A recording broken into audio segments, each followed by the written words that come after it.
Small town Kansas, dust blowing down Morton Street. People tired of secrets, tired of looking the other way. Yeah.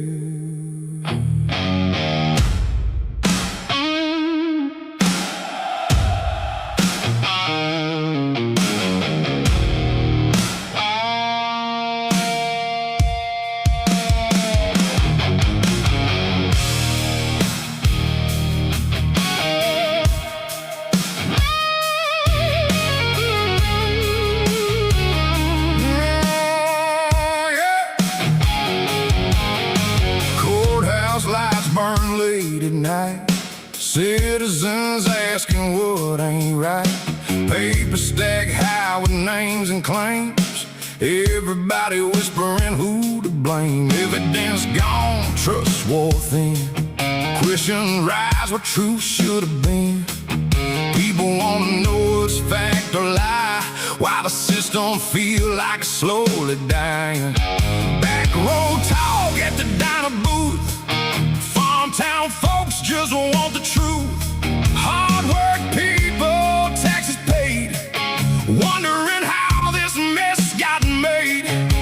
And the headlines keep on coming, storm clouds roll across the plains. Everybody feel the tension, but silence never breaks the chains. This is a small town reckoning, voices rise and the church bells ring.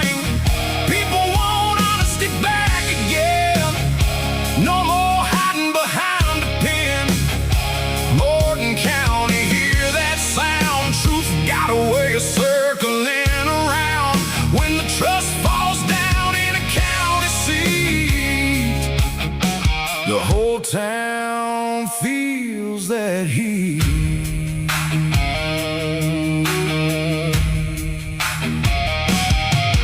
Mama worried about the streets at night, granddad say keep doing what's right.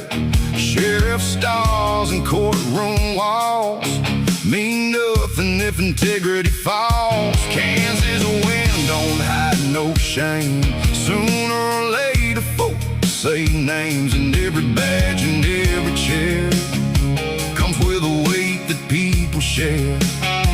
Neighbors divided, tempers high, some defend and some ask why. But one thing true from town to town, good people gotta stand their ground.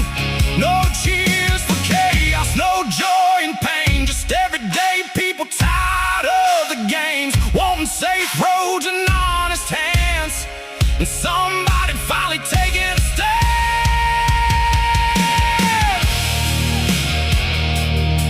Lord, watch over Morton County tonight. Bring wisdom where there's anger, truth where there's confusion, peace where division is taking root. Protect the good people trying to raise families, work hard and live honest lives. Help leaders walk with integrity and help communities heal what's broken. Let truth come forward fairly and let justice serve the people the right way. Amen.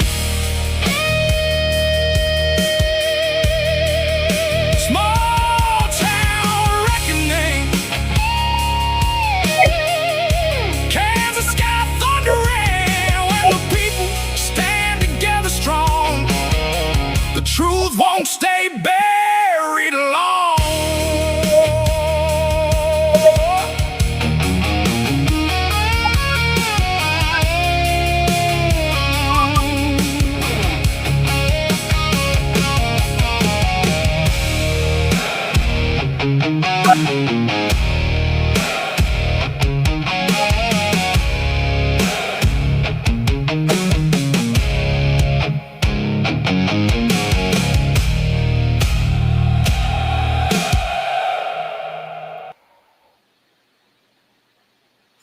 All right, how's everybody doing? Okay, so we got Jay Thomas from Greeley, Colorado. Girly girl. Stacy in the house. Hawkeyes, which is Faye Loves Nature. I got to get used to that. Johnny, I see you, Johnny. It's good to see everyone. We're going to go over this. Listen, I've talked about a lot of corruption in Oklahoma. There's corruption in Kansas. It's right there on the border. As a matter of fact, when I was looking for Veronica and Jillian, I stayed in Elkhart, Kansas. And I don't know, people that was following the lives then, it was a pretty hectic time. I had Kevin McIntyre was following me, who I believe, in my opinion, is a corrupt cop. And luckily, the undersheriff there, I'm not going to say his name, he's not the undersheriff no more.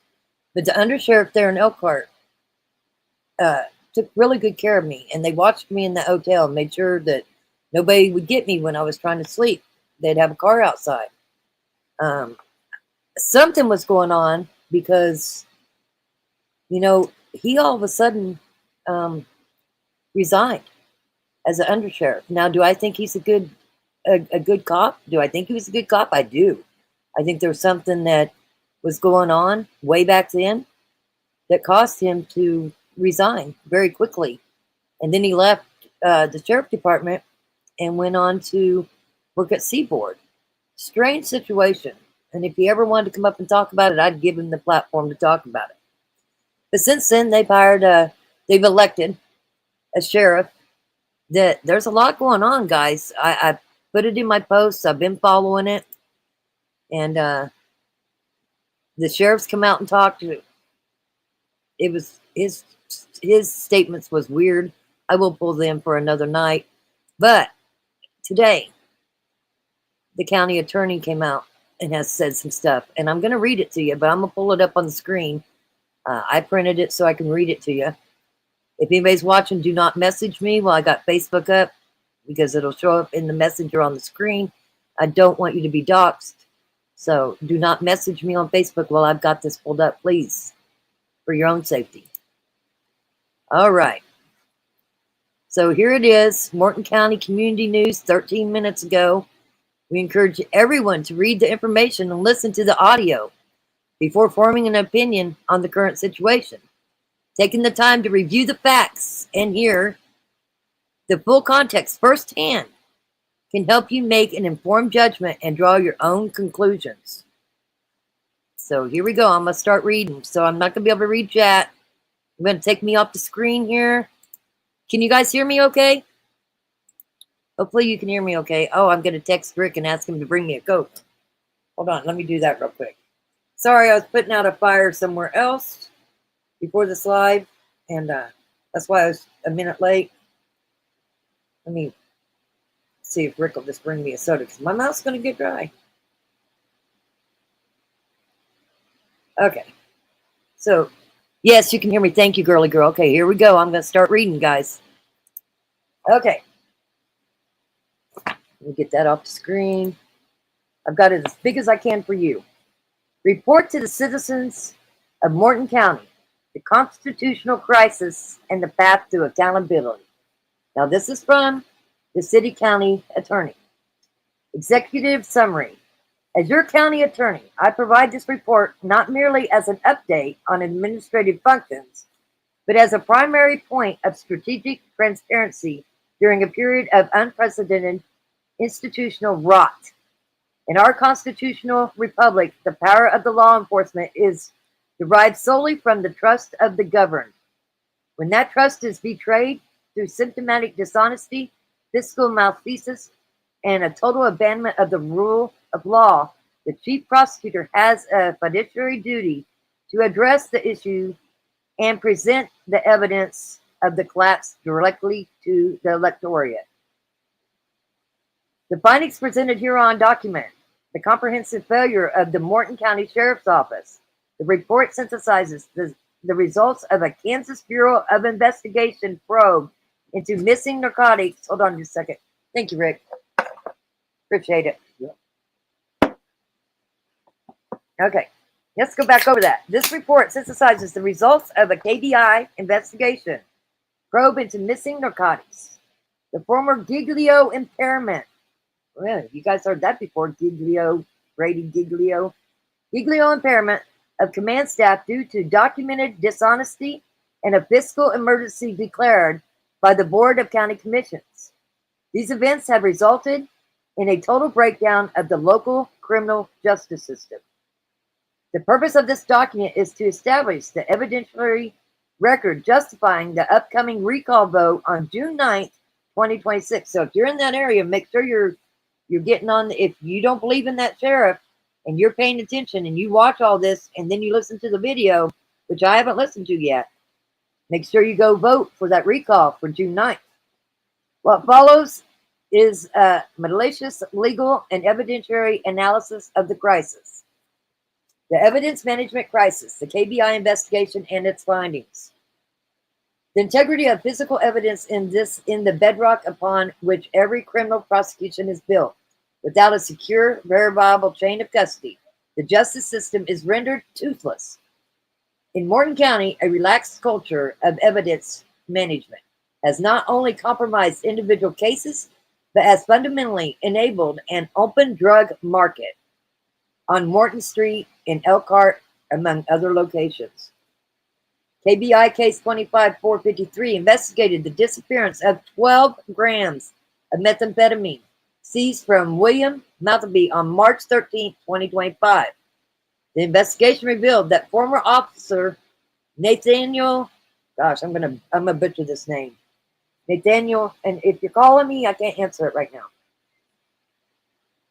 Nathaniel Schurtenmacher, I don't know, initially stored these narcotics in a common sandwich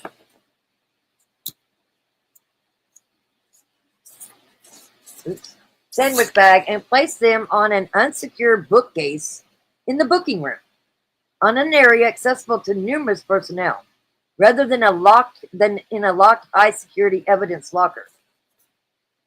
The KBI found that the MCSO evidence room to be so unorganized and compromised that they were forced to seal the evidence rooms and conduct a multi-day audit to stabilize the facility. The missing methamphetamine was not found until January 20th, 2026, when it was discovered in the bottom drawer of Schmuckschlosser's former desk. This sounds like the Kevin McIntyre case. Remember, there was money missing, and until he got grand jury indicted, that money wasn't found. And whoop, all of a sudden, the day he's going to court, money was found. Now here, all in the same area, different towns, but same area. One's in Oklahoma, one's in Kansas, but all there on the panhandle. It was found in his former desk, not the location he admitted to placing it. The impact of this negligence is profound. Proactive narcotics enforcement by NCSO is effectively non-existent. Since Sheriff Earls took office, the only significant methamphetamine arrest made was the result of a warrant requested by the county attorney for a failure to appear, rather than a proactive investigative work by the sheriff's office. And the evidence seized in that arrest very likely remains unaccounted for. This failure to secure evidence has left our community vulnerable and our laws unenforced. And then it's number 3, the collapse of the judicial cooperation, Giglio, designations, and institutional dishonesty. Witness credibility is the currency of the courtroom under the Brady and Giglio doctrines. Prosecutors and constitutionally mandated to disclose evidence of law enforcement dishonesty. You remember them one ladies, they said the Brady Giglio didn't matter. It's not a big deal. I'm telling you, it is a big deal.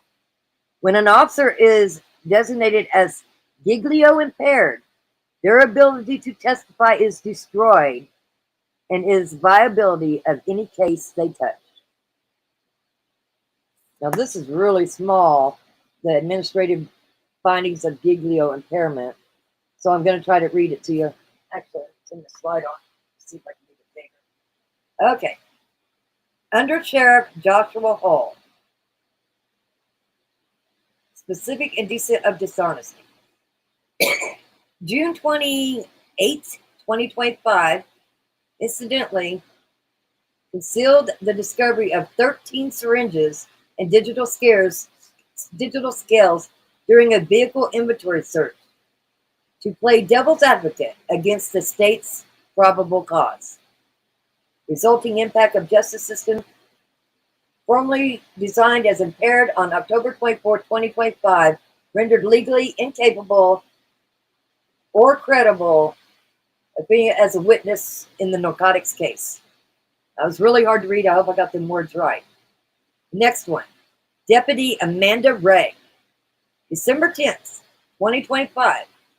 Willful failure to appear for a subpoena in the state versus Guerrero served on her on email in November. Claimed via text minutes before the hearing she was never served, but failed to respond when asked multiple times, and she had knowledge of the subpoena. Several witnesses indicated that Deputy Ray had actual knowledge of the subpoena and planned on defying by refusing to appear. Resulting impact resulted in immediate dismissal of 10 pending felony charges. Sheriff Thad Earls, October 25th, 2025, reposted to former county attorney Eric Witzer that Mr. Thompson had threatened to throw him and his deputy in jail, an allegation that it is false. Resulting, Sheriff Earls later claimed responsibility for Deputy Ray's disregard for the subpoena in the 25 CR04, the one or more witnesses in a commercial indicted by Sheriff Earl. I wish this was clearer. Okay. Sherry Gomez. November 2025, Mr. Thompson and the SOCC are presented evidence of falsified submitted to the county clerk on behalf of Mr. Governor, giving the credit for working 8 hours on Veterans Day at holiday rate pay, when in fact she did not work on Veterans Day. The incorrect time card was replaced with a corrected timesheet by Sheriff Earl, both of which were signed by Ms. Gomez and Sheriff Earl as being true and accurate and correct. For the next pay period, a timesheet was submitted on behalf of Ms. Gomez, giving her credit for 8 hours on a day she did not work. A corrected timesheet was again submitted by Sheriff Earls. Both timesheets in the second example were again signed by Ms. Gomez and Sheriff Earl as being true and correct, accurate and correct. The outcome. Ms. Gomez, of the Designated Resources Coordinator for the Morton County Sheriff Office. In that role, she is expected to testify to numerous reports, video, audio, and other evidence on behalf of Sheriff's Office. Being designated as Giglio impaired witness redents her vitality unavailable to act as a witness in any prosecution. Hopefully you guys are with me on this so far. I'm going to keep going here. Okay. Number 4. Fiduciary breach of financial malafide. The sheriff is the steward of public funds, a role that carries the weight of a legal certification. Sheriff Earls has failed to fiduciary duty by certifying fraudulent documents and attempting to prioritize personal luxury over institutional needs. The office has documented clear financial fraud involving dispatcher Sherry Gomez, who submitted falsified timesheets claiming double pay for Veterans Day and a full shift for November 21st, 2025, which she did not work.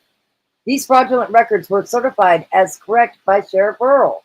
Furthermore, only 4 months into this tenure, while the evidence room was in a state of chaos requiring KBI intervention, Sheriff Earl submitted a request for the county to finance a 6-night trip to Fort Lauderdale, Florida for himself and his wife.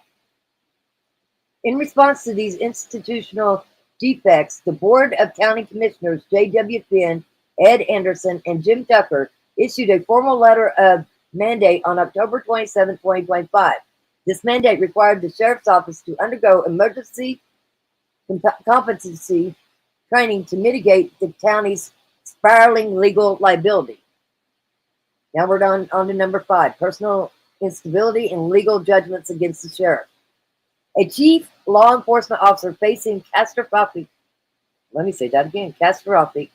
personal financial pressure represents a severe risk for Monell liability, where the county may be held liable for civil rights violations resulting from a failure to maintain institutional integrity. On October 31st, 2025, in case number NT 2025-CB0004, a journal entry of judgment was entered against the sheriff.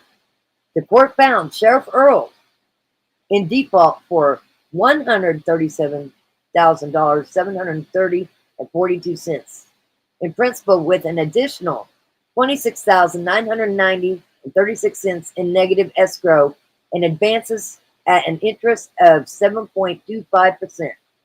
Despite being personally served on February 24, 2025, the sheriff failed to answer the petition, leading to the foreclosures of his residence at 530 Thayer Street. The Grant County Sheriff was appointed by the court to conduct the sheriff's sale of the residence, and the sale was scheduled for February 7th, 2026. So what they're saying here is the sheriff failed to respond, and they foreclosed on his property, and another sheriff had to come in to sell it. The foreclosure case represented the second regarding the same property, the first being 22 CV06. This personal instability mirrors the broader constitutional crisis within the Morton County Sheriff Department and demonstrates the sheriff's attitude towards the timely payment of bills. To mitigate the risk of a total collapse of county liability insurance and to prevent the misappropriation of funds, the BOCC utilized its authority under KSA 1922-29 to enact 3 emergency resolutions. Resolution 2025-14, reduce Undersheriff Hull's salary to $0. This was specifically designed to prevent Hull, a giglio-impaired officer, from becoming acting sheriff under KSA 19804, should Earls be removed, thereby preventing a continuation of corruption. Resolution 2025-15, reduced Deputy Amanda Ray's salary to $0 due to her willful judicial defiance and resultant impairment in ability to perform her duties as a law enforcement officer. Resolution 2025-16, reduce Cheryl Gomez's salary to $0 based on documented financial fraud and inability to provide credible testimony on behalf of the sheriff's office. Furthermore, this office and the BOCC have formally requested that the Attorney General, Chris Kobach, initiate a judicial ouster of Sheriff Earls for willful misconduct and neglect of duty. I have utilized AI tools to generate an audio file that is in the format of a podcast that will provide much more detailed information regarding the constitutional crisis. The audio file is almost an hour in length, but well worth the time for those interested in understanding the situation beyond the local gossip factory. I've listened to the entirety, and the only mistake I've identified in the KBI report that Officer Schultmeister resigned when in fact he was terminated by the city of Elkhart. So they're saying that KBI got it wrong. They said he resigned, but he was actually fired by the city of Elkhart. The restoration of integrity to the Morton County Sheriff's Office is a strategic necessity that now lies in the hands of the public. The democratic process is the final safeguard against the institutional rot documented in this report.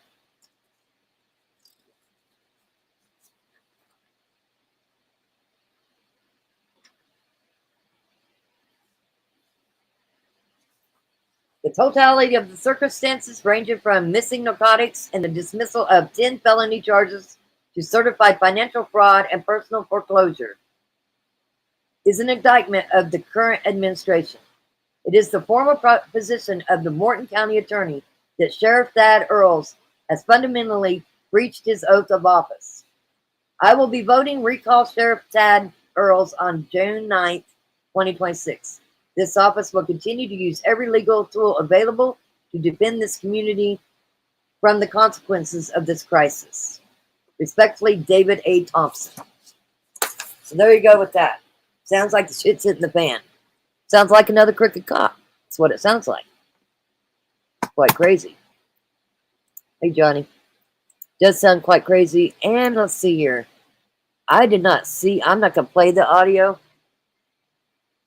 I am not going to play the audio. But you can go look it up. Let's make sure it works. You go to Facebook. And you go to Morton County. And I thought I followed them. But I'm going to make sure I'm following them now. I thought I was already following them. Let's see what this says.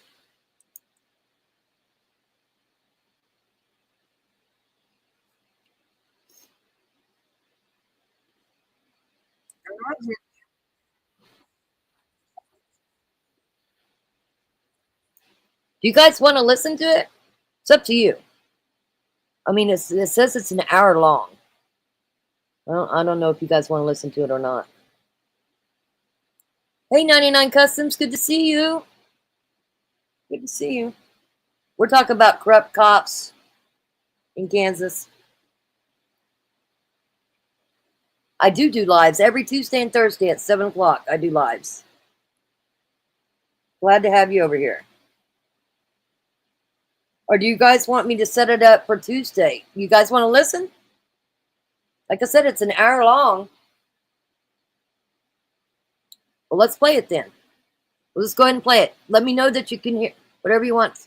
Listen, I'm down to hear it. I haven't heard it yet. Is Beach Baby in here? Actually, let me call her.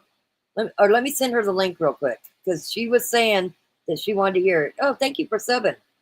Let me send her this link. Because I'd sent her this stuff because she's in that area. And I'd sent it to her. And she said, I want to hear the audio. Actually, she says, wow, good read for sure. But I want to hear the audio as well. Laugh out loud. Hell, I could spare an hour. I had no idea there was that much corruption over here. Thanks for sending me this. Okay, let me send her the link. I'll tell her we're live.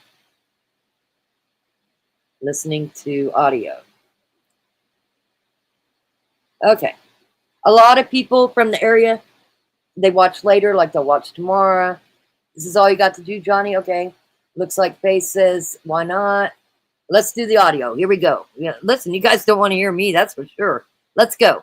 I'll try to watch chat. If anybody has any questions or needs me to stop it, please let me know.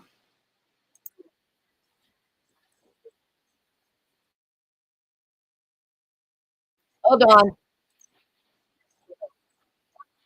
Hold on.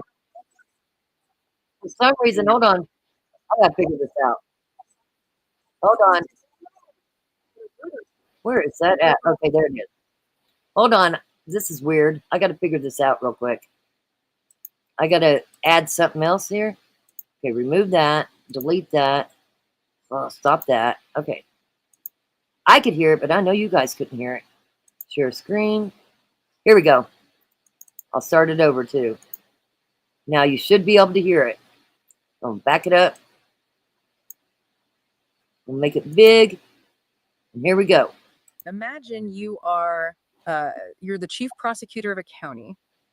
You wake up one morning, you head into the courthouse, and you suddenly realize something terrifying. Can you guys hear it? The very people you rely on to arrest criminals, like your sheriff and his top deputies, they are legally forbidden from ever testifying in your courtroom. Because they are documented liars. Exactly. Documented liars. Mm. And worse, if you keep letting them patrol the streets, well, the resulting civil rights lawsuits are going to just completely bankrupt your county's treasury. I mean, it is the ultimate administrative nightmare. Oh, totally. You are essentially standing at the helm of a ship where the engine has not only stalled, but the crew is actively dismantling the hull from the inside. Yeah, pulling up the floorboards. Right. And you have to figure out a way to safely dock that ship without, sinking the entire local government. Which brings us to the incredibly specific, highly localized mission of our deep dive today. We are speaking directly to the citizens of Morton County, Kansas. Yes, directly to you. Right. If you live in Morton County, if you pay property taxes there, if you rely on the local emergency dispatch when you dial 911, you are the you in today's conversation. We are unpacking a really critical, highly complex document today. We really are. It's the comprehensive and objective report prepared for you by your Morton County attorney, David A. Thompson. Now, for anyone living in Morton County, you have probably seen a summarized written report floating around town, right? Or on social media about the ongoing law enforcement crisis in your community. Oh, I'm sure it's all over the local Facebook groups. Exactly. But summaries, by their very nature, they kind of strip away the mechanical reality of how these crises actually function. Yeah, they just give you the end result. Right. They give you the outcome, but they often leave out the connective tissue. I mean, the constitutional mechanics, the municipal liability, and just the sheer administrative panic occurring behind closed doors. That is exactly why we are bypassing the summary entirely today. We are going straight into the raw, unfiltered source material that County Attorney Thompson used to build his report. We've got a massive stack of primary documents sitting right here. So many documents. We've got official Kansas Bureau of Investigation reports, the KBI, we have Board of County Commissioner resolutions, formal legal filings from the district court. Internal text message transcripts between officers. Yeah, and departmental memos. Our goal is to provide a thorough, neutral, and comprehensive understanding of the situation based strictly on these original files. Because we have no dog in this fight. None at all. We are just looking at the paper trail. And well, that paper trail reveals a situation that goes far beyond small town politics Mhm. or like a simple personality clash at the courthouse. Which is how these things are usually dismissed, Yeah. right? Oh, it's just so and so not getting along. Exactly. Yeah. But when you read the KBI agent's field notes and the subsequent legal maneuvers, you are looking at the structural, foundational collapse of a criminal justice system. It's unbelievable. We are talking about missing narcotics, completely broken chains of custody, A genuine constitutional crisis involving the highest levels of local law enforcement. and a scheduled recall election set for June 9th, 2026. Right. I've been going through these files for days, and the thing that just keeps striking me is how a single, seemingly isolated incident managed to pull a loose thread that unraveled a decades-long institutional failure. It really is wild how it started. So before we get to the massive countywide legal standoff, we actually have to zoom all the way in on one specific arrest. Let's look at the date, March 13th, 2025. That is the inciting incident. Yeah. So on that Thursday, an officer with the Elkhart Police Department officer, Nathaniel Schumacher, he executes an arrest warrant on a man named William Maltby. During the course of this arrest, Officer Schumacher seizes approximately 12 grams of a crystal-like substance. And based on his training, he suspects this substance is methamphetamine. Right. Okay, stop right there for a second. 12 grams of meth. For those of us who aren't in law enforcement, that's a fairly significant amount, right? It is, yeah. Like, it's not a microscopic crumb found in a floorboard, but it's also, a standard drug bust.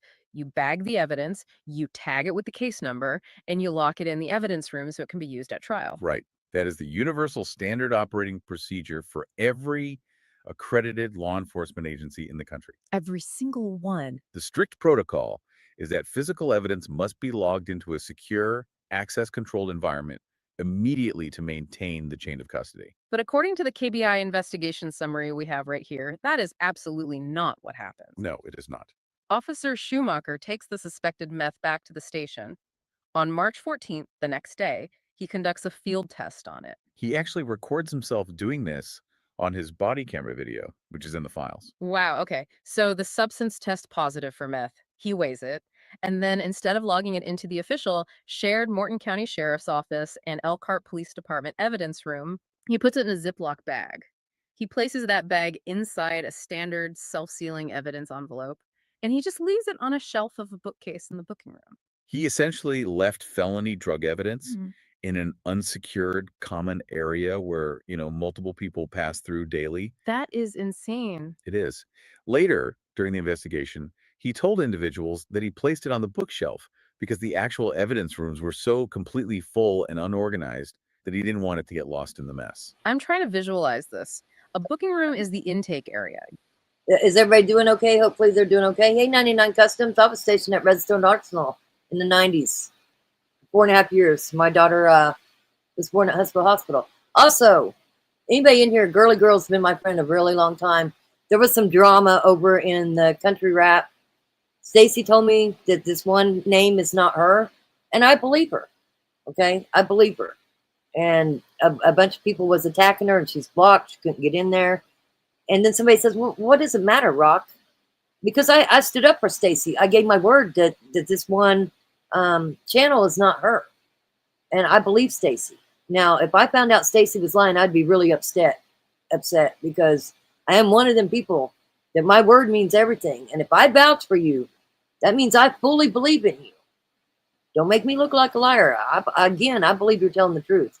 But when somebody says it's no big deal, Rock, it's a big deal to me.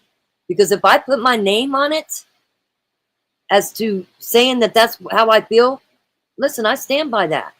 And I stand by my word. Anyway, I'm going to finish playing this. Yes, I talked to Keats. I actually talked to Keats. And it's not him either. But I physically talked to him tonight. So it's all good. Well, I'm going to finish playing this. Stacy, I know you messaged me and your mind's kind of not good right now. Listen, I got you, girl. Stay off them panels, and I'll have you back 100%, okay? Stay out of them crazy chats. These people that are trying to be nasty to you and mean to you, stay away from them, okay? Stay away from them, and I'll have your back. Rock Chalk, right on. I'm from a little town of Paint Rock, east of Huntsville. Yeah, I know where that's at. I was actually there when the tornado went through and wiped out Silverman's. That was crazy, crazy times. Stacy says, remember I talked to him in April, and remember I sent you the screenshots too when you reached out to Keith. Also, yes, absolutely. Girly Girl says, signed, sealed, and delivered when Rock stands up for you. Absolutely, 100%. Listen, I will fight for you as hard as I fight for me. As long as you're always honest with me and tell me the truth. I can handle anything somebody tells to me, but I can't handle a lie from anybody. Again, this has nothing to do with her. I'm just saying, anybody that knows me in real life, man, I'm your best friend, and I'll go to bat for you any day. I'll fight for you. I'll physically fist fight for you when you're my friend. Just all I ever ask is never ever lie to me. Just tell me the truth. I can handle the truth. I can't handle any lies ever. And you don't have to put it on. Listen, Stacy, I'm going to say this again. I 100% believe you. You don't have to put it on anybody's grave. I got you. I believe you. Okay, let's play this. I love each and every one of you. And again, I'm not going to sit and watch people get attacked. I don't know Stacy in real life, okay? And I don't know what's happened in the past. And that's really none of my fucking business. I do believe people can change. And I think she's a good person, okay? There's another guy, Johnny Gobble. I didn't know him when he was doing crazy shit on the internet. But the Johnny I know, I like. So I'm still going to be his friend. Absolutely. Girly Girl says, best friend or worst enemy when it comes to lies. Absolutely. You know, if I catch somebody lying to me, I will burn them at the cross. I do not deal with liars ever. And believe me, I've ran into a few.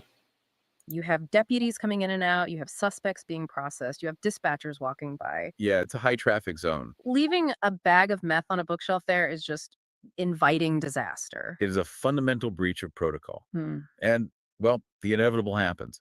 A couple months later, on May 18th, 2025, So that Officer meth, Schumacher realized that's not the only meth that's missing. So, I mean, that's a big problem. That's a lot of meth for one. But where'd it go? I mean, that stuff was found in a drawer, but there's been other seizures of meth that's disappeared. Where's it going? What about all the narcotics, say pills and stuff? You know, fentanyl is a big thing. Where's it all going? Where's the accountability? This is a big problem. You know, sheriffs are everything in the state of Kansas. Actually, I think it's all across the United States. You know, the sheriff himself has a lot of power. And when you find one that's not good, you got to get them out of there as quick as you got them in. You got to get them out. Okay, let's go. he needs that envelope. Oh boy. He goes to the booking room bookshelves, and the 12 grams of methamphetamine have vanished. Just gone. Completely gone. The files show the immediate panic. He starts asking around. He asks the dispatcher, Cherry Gomez, if she has seen it. They tear apart his desk. They look in the server room. They check the booking area again. Nothing. And what's wild is that he doesn't immediately notify Sheriff Thad Earls, who importantly, was also acting as the Elkhart police chief at the time, that the drugs are missing. The delay in reporting just compounds the initial error, honestly. Right. But eventually, the reality sets in. The evidence is gone. So by May 28, the situation is so dire that Sheriff Earls officially requests the Kansas Bureau of Investigation. At 99, listen, I'm going to tell you something, and pretty much everybody, Stacy wasn't here for it, but everybody else in chat was here for it. There was 2 missing women, and I went boots on the ground, went looking for them. One of the suspects is in jail waiting trial. His mom pulled a gun on me, and I was live with about 5,000 people watching. She literally pulled a gun on me in the middle of nowhere, and I had another car behind me, had me blocked in. It's been a crazy route, but that's one thing you will see. I don't back down to nobody. Listen, my ex-husband's a U.S. Marshal. Listen, I'm not scared of any damn thing. I can promise you that. I definitely stand up on my own. I stand on 10, as they say. Absolutely. To step in. Because a local agency cannot objectively investigate its own missing narcotics. Exactly. This becomes official KBI case 25453, and it is assigned to Senior Special Agent Dave Unger. So the KBI steps in, and Agent Unger starts interviewing everybody in the building. Dispatchers, deputies, the sheriff himself. Nobody knows where this meth is. Right. So the KBI escalates. They decide they need to polygraph Officer Schumacher, which makes sense. He's the last guy who had it. He left it on a shelf. Yeah, the KBI brings in a special investigator named Roger Butler to administer the polygraph. And this is scheduled for June 17th, 2025. Right, but this is where the procedural dynamic shifts dramatically. Before investigator Butler even hooks Schumacher up to the machine. Oh, and 99, I want to tell you this too. I am not scared of the camera, and I would be sitting here with the camera on me. I have been doxxed, which, listen, I can handle it. But they called my children, they called my husband, threatened them, and I've got grandbabies, so that's why you don't see me on the screen. It's not because I'm scared of a camera or anything, because, by God, I am not scared of a camera. But yeah, they absolutely doxed my kids, started calling and threatening my kids. It's been crazy. So you get me behind the voice here. You get me behind the icon. Sorry about that. He reads him his Miranda rights. Wow. Okay, you have the right to remain silent. I will check it. Yes. And Schumacher immediately balks. The documents say he tells the KBI he thought this was just an internal departmental policy investigation. But the moment they read him his Miranda rights, it signals that the KBI is viewing this as a potential criminal investigation into him. Exactly. From a law enforcement perspective, reading Miranda rights changes the entire complexion of an interview. It's not just a chat anymore. Right? It legally indicates that the person is either in custody or is the target of a criminal inquiry where their statements could be used against them in a court of law. So Schumacher realizes the liability he is suddenly facing. He tells the KBI agents he feels, quote, targeted. The KBI report notes he steps outside for about an hour to make some phone calls. When he comes back inside, he formally refuses to take the polygraph test. And just a week later, on June 25, the KBI is notified that Officer Schumacher has resigned from the Elkhart Police Department. Just like that. Just like that. But, the disappearance of the meth and Schumacher's resignation are really just the surface level cracks. The tip of the iceberg. Yeah. When the KBI agents actually walked into the shared evidence rooms for the sheriff's office and the police department to see why Schumacher avoided them in the first place, they uncovered an administrative nightmare. The KBI report is blunt. They explicitly state the evidence room was not organized. They found physical evidence just sitting around with no identifying marks on it whatsoever. No tags, no names, nothing. Nothing. They documented what they called a relaxed culture surrounding evidence protocols. And this leads to one of the most astonishing admissions in all of these source documents. It's hard to believe, honestly. In response to this KBI investigation, Sheriff Thad Earls admitted to the state agents that his department was going to have to conduct a full evidence audit. Which is standard when things are this bad. Right. But during this conversation, he confirmed that there had not been a systematic, comprehensive evidence audit completed in that department in 20 years. 20 years. I read that line in the report 3 times just to make sure I wasn't misunderstanding it. 20 years. Let's try to put that into context. Please do. Imagine the local criminal justice system is a bank. The laws are the building itself. The judge is the bank manager, ensuring the rules are followed. Okay, I follow you. The attorneys, both the prosecutors and the defense, are the tellers processing the transactions. But the physical evidence, the evidence is the actual currency. Right. It is the money sitting in the vault. That is the perfect way to visualize it because evidence is the only currency the court system recognizes to purchase a conviction. So, if we follow that logic, Sheriff Earls essentially admitted to the KBI that the bank vault hasn't had its ledger balance since roughly 2005. Wow. Put that way, it's just staggering. Currency has been going in, currency has been going out, but nobody has actually verified the serial numbers, checked the stacks, or secured the vault doors in 2 decades. Yeah. If the system is that compromised, doesn't that effectively mean the currency of the Morton County justice system is completely worthless? In the eyes of the law, yes, it is Yeah. fundamentally worthless. To understand why, we have to look closely at the legal doctrine known as the chain of custody. Let's break that down. When a prosecutor wants to introduce a piece of evidence at trial, whether it's a bag of methamphetamine, a weapon, or a digital device, they cannot just hold it up in front of the jury and say, take our word for it, this is the item we seized from the defendant. Right, because how does the jury know the police didn't mix it up with someone else's case? Or worse, tamper with it? Exactly the issue. Not only that, it's about accountability. Okay. Now, that could get somebody off on big charges. I mean, the chain of custody is a big thing. The way they are doing everything, it sounds like they've got a hell of a mess over there. The prosecutor has the burden of proving through meticulous, unbroken documentation the exact life cycle of that evidence. So they have to prove who seized it, who transported it, who signed it into the evidence room. Who had the keys to that room and who checked it out to bring it to the courtroom. And if there is a single gap in that chain, If the evidence was left on a public bookshelf, or if it was stored in an unlocked room with unlabeled bags where any deputy or janitor could touch it, the defense attorney will immediately file a motion to suppress.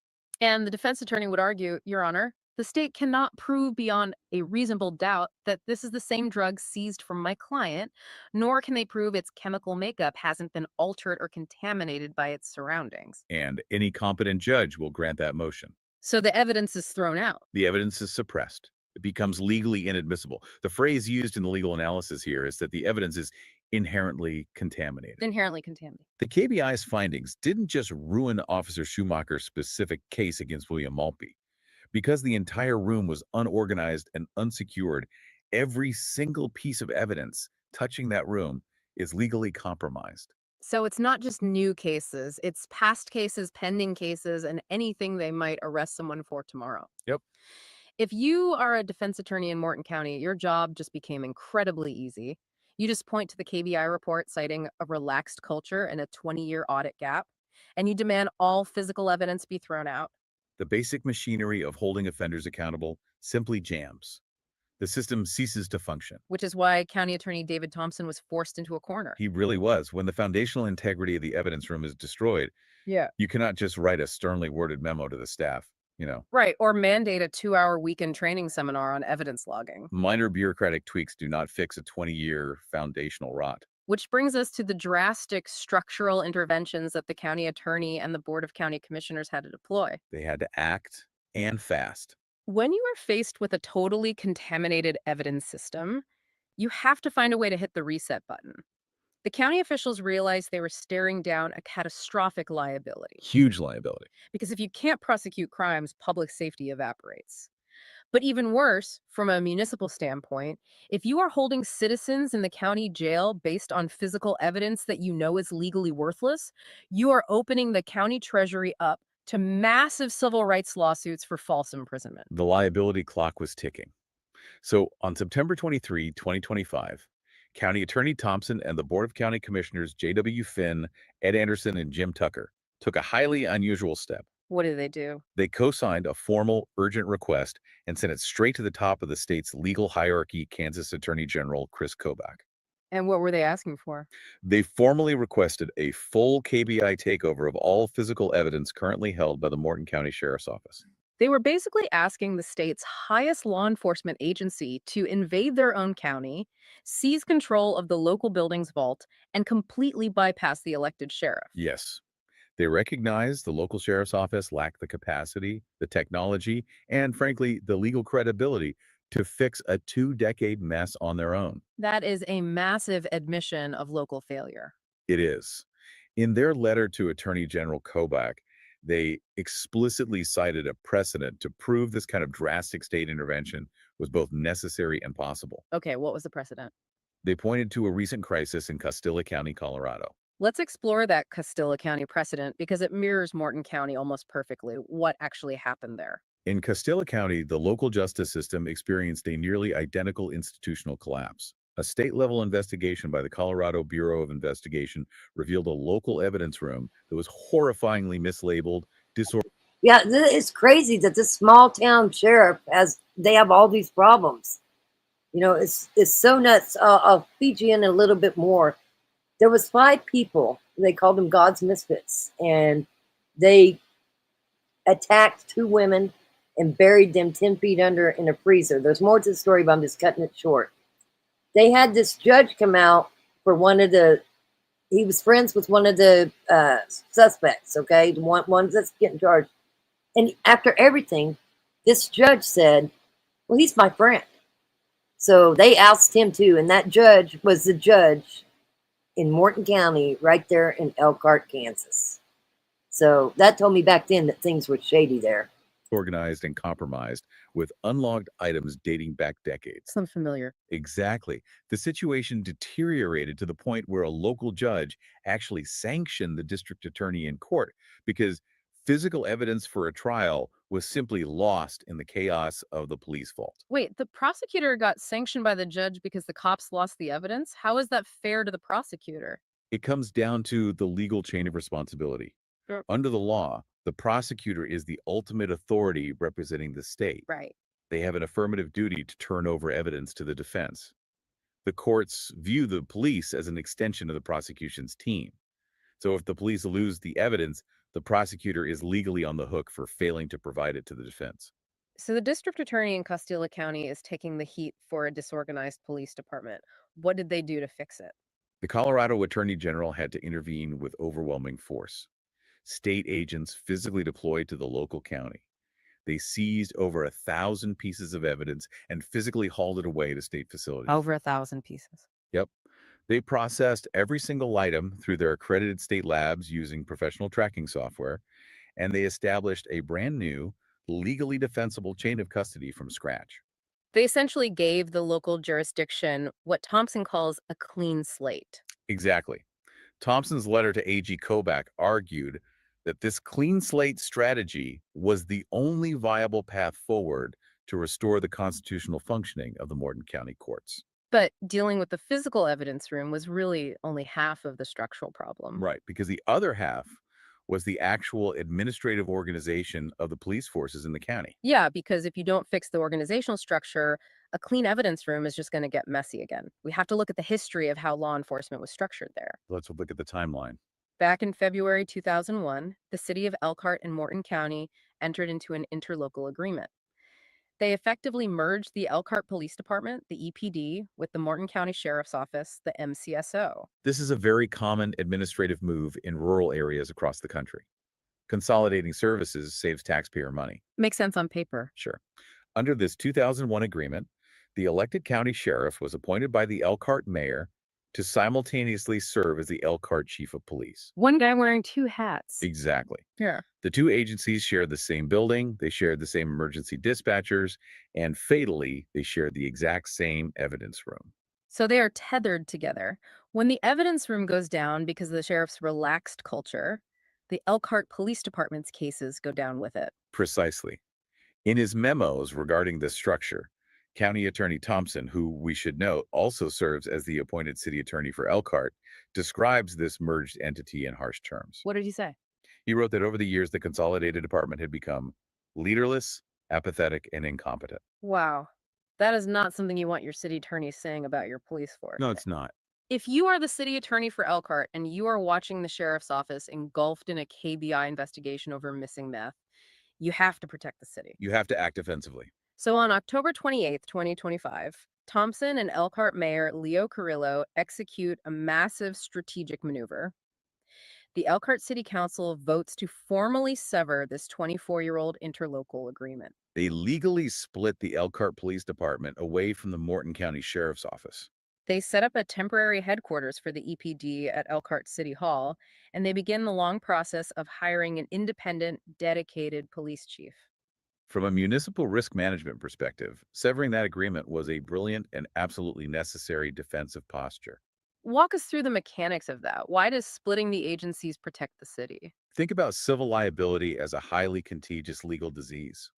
Right now, the Morgan County Sheriff's Office is ground zero for the infection. Because of the evidence room and the missing drugs. Right. The evidence room is contaminated, the KBI is investigating, and massive civil rights lawsuits are inevitably going to be filed by anyone arrested during this period. Okay, I see where you're going. As long as the Elkhart Police Department is legally tethered to the sheriff's office by that 2001 agreement, the city of Elkhart is exposed to all of that liability. Every constitutional mistake the sheriff or his deputies make could potentially cost the city taxpayers money. By severing the agreement, Thompson is effectively amputating the infected connection to save the city's treasury. It acts like a corporate spinoff to protect assets. He isolates the liability entirely within the county government's jurisdiction. And what does that do for the city itself? Furthermore, by establishing an independent Elkhart Police Department with its own independent brand new evidence protocols located in a different building, he creates a secure, credible foundation for future city prosecutions. So, if an independent EPD officer makes a traffic stop for a DUI in November, that evidence goes into a secure city locker at City Hall, completely insulated from the chaos and the KBI investigation over at the sheriff's office. Exactly. It allows at least a small sliver of the local justice system to reboot and start functioning normally again. That is a fascinating strategy. You quarantine the dysfunction. But unfortunately for County Attorney Thompson, quarantining the evidence room was really just the beginning of his problems. Oh, it gets so much worse. While the KBI was dealing with the physical evidence, Thompson was conducting his own broader review of the sheriff's office personnel. And what he finds takes us from a crisis of bureaucratic negligence into something much darker. A missing bag of meth and an unorganized room can, if you are being generous, be attributed to laziness or historical incompetence. Sure, maybe. But Thompson's review uncovered a documented culture of intentional, willful dishonesty among the sheriff's deputies themselves. This is the pivot point where a local administrative crisis escalates into a full-blown constitutional crisis. To understand the sheer gravity of what Thompson uncovered, we have to pause and look at the constitutional rules that govern how prosecutors and police interact with the truth. We need to talk about the Giglio impeachments. The legal framework here rests on two landmark United States Supreme Court cases that, honestly, every law student studies. Hmm. Brady v. Maryland, decided in 1963, and Giglio v. United States, decided in 1972. Let's break those down for the listener because they dictate everything that happens next in Morton County. Let's start with 1963.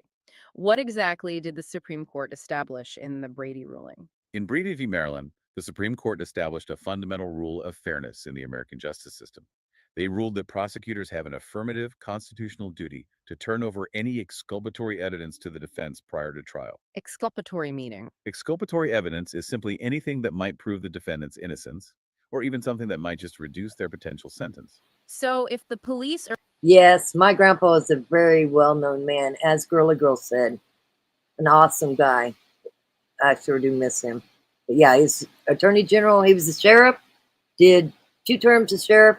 And honestly, his ex-wife, he didn't like her very much. But anyway, she told him if he ran for attorney general and got it, she would divorce him. And he was on the plane when he found out he got elected attorney general. And when he got off the plane, she served him with divorce papers. He was quite the hoot. And listen, he would always say how broke he was. It used to drive me nuts because he was one of the richest people I know.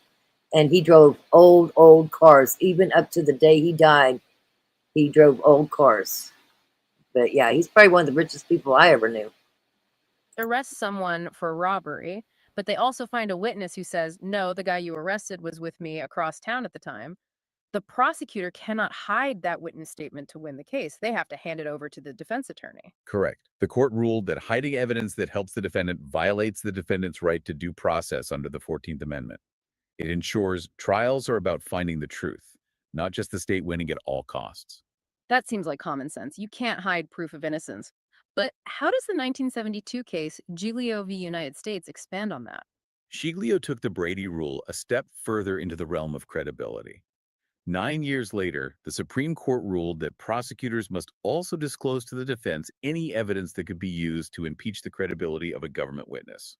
Impeach their credibility, meaning providing evidence that shows the witness might be lying or has a motive to lie. Yes, when a police officer takes the witness stand, their testimony is considered evidence. The jury is being asked by the state to believe this officer's version of events. If that police officer has a documented history within their personnel file of lying, committing fraud, or hiding evidence in their official capacity, the defense attorney has a constitutional right to know that. Because the defense attorney needs to be able to cross examine the officer and say to the jury, the prosecutor is asking you to believe this deputy's account of the arrest. But isn't it true, deputy, that you lied on an official police report last year? Exactly. So a Giglio impaired officer is a law enforcement official who carries a permanent legal scarlet letter. Whenever they make an arrest, the prosecutor is legally mandated to tell the defense, by the way, before we go to trial, you should know this officer has a documented history of dishonesty. And from a practical standpoint, if I am a defense attorney and the prosecutor hands me a Giglio file proving the arresting officer is a known liar, I am going to absolutely shred that officer on the witness stand. Oh, totally. I'll put them on trial instead of my client. A jury is never going to convict based on the testimony of a cop. Yeah, I want to say this. Listen, I did several lives about Brady Giglio, and it's a big thing here. Yeah, I will never forget it. I will never forget Brady Giglio either. Yeah, my grandpa, listen, he drove crazy. He thought he could still drive. It was horrible. He would hit freaking sidewalks and curbs. Yeah. Yeah, I'll never forget. I'll never forget what he's done. Absolutely. But anyway, that would explain why Kevin McIntyre, who is a District 1 Drug Task Force agent who was in a different part of Oklahoma, got grand jury indicted, lost his job, and then goes to the Panhandle and gets the same damn job, and he has it to this day. One of the highest law enforcement jobs you can have. Explain that. How does that happen? I don't understand how that happens. You know what I mean? You get grand jury indicted and lose your job, and you just go to another part of the state and get the same damn job. It's just crazy. It's crazy. Who the prosecutor admits has a history of fraud. Which means a Giglio impaired officer is functionally useless to a prosecutor. If they cannot credibly testify in court, they cannot conduct investigations, they cannot sign sworn affidavits for search warrants, and they cannot make arrests that will withstand judicial scrutiny. Okay, keeping that massive constitutional weight in mind, let's look at the roster of Morton County law enforcement personnel who County Attorney Thompson was legally forced to designate as Giglio impaired. The documents provide a staggering list. You have to start right near the top of the command structure, under Sheriff Joshua Hull, badge number 2. Under Sheriff Hull's Giglio designation stems from a very specific incident involving a case with 2 suspects, identified in the documents as Forbes and Sanchez. I read the text message transcripts between County Attorney Thompson and Under Sheriff Hull regarding this case. They are included in the source files and they are damning. Walk us through what happened. Hull arrests these 2 suspects and conducts an inventory search of their vehicle. During the search, he finds 13 unused syringes and digital scales. He doesn't find any actual narcotics, but he finds the paraphernalia commonly used to inject and weigh narcotics. Oh, okay. Thompson texts Hull, instructing him on how to proceed. He says, quote, I want to hold on to that scale and, of course, the syringes. I think Beach Baby. Hawkeyes is Faye Loves Nature. She changed her name. She's going on. She's doing her whole channel different. As a matter of fact, Faye Loves Nature, Hawkeyes. Share your link, please. And if anybody in here has a channel, share your link so other people can go check out your channel.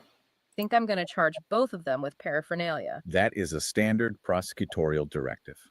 Thompson, as the chief legal officer of the county, makes the legal determination that syringes and scales, in that specific context, constitute felony drug paraphernalia under Kansas law. He intends to file charges based on that evidence. But Hull pushes back. In the text messages, Hull argues that because there were no actual drugs found with the syringes, he personally believes it doesn't meet the definition of a crime. Right. And wait, let me play devil's advocate for a second. Isn't the undersheriff allowed to use his discretion? Police officers decide not to charge people for minor infractions all the time. If he doesn't think it's a crime, why is that considered hiding evidence rather than just a legal disagreement? That is a crucial distinction. Police absolutely have discretion in making an initial arrest or writing a ticket. Mm. But once an investigation is underway and the prosecutor explicitly directs the seizure of specific items for pending charges, the police do not get to veto the prosecutor. Ah, I see. Hole didn't just argue with Thompson. He intentionally concealed the physical evidence.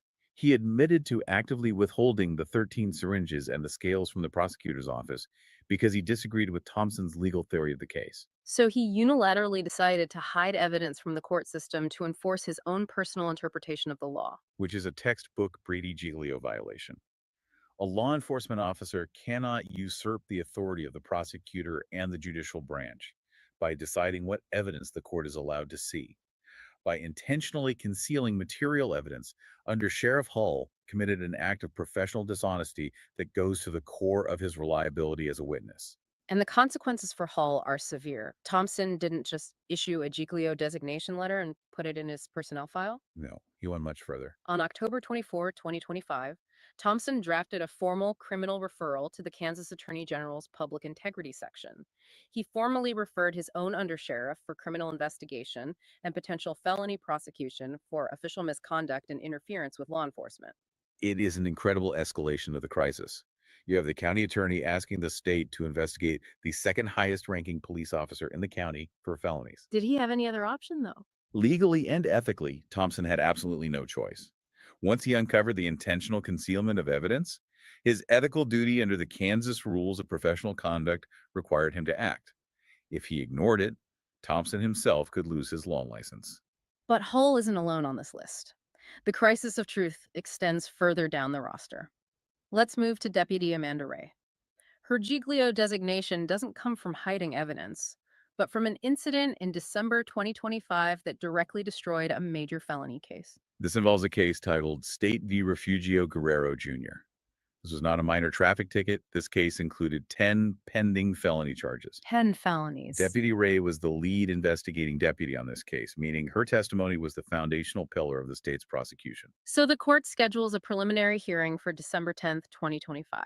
For those unfamiliar, a preliminary hearing is a crucial hurdle where the prosecutor has to present enough evidence to a judge to prove there is probable cause to proceed to a full trial. Right. Because Ray is the lead investigator, her testimony on the stand is absolutely required to establish that probable cause. Essential. The county attorney's office emails her a duly issued subpoena ad testificandum, which is a formal legal court order demanding her appearance in the courtroom on that specific date and time.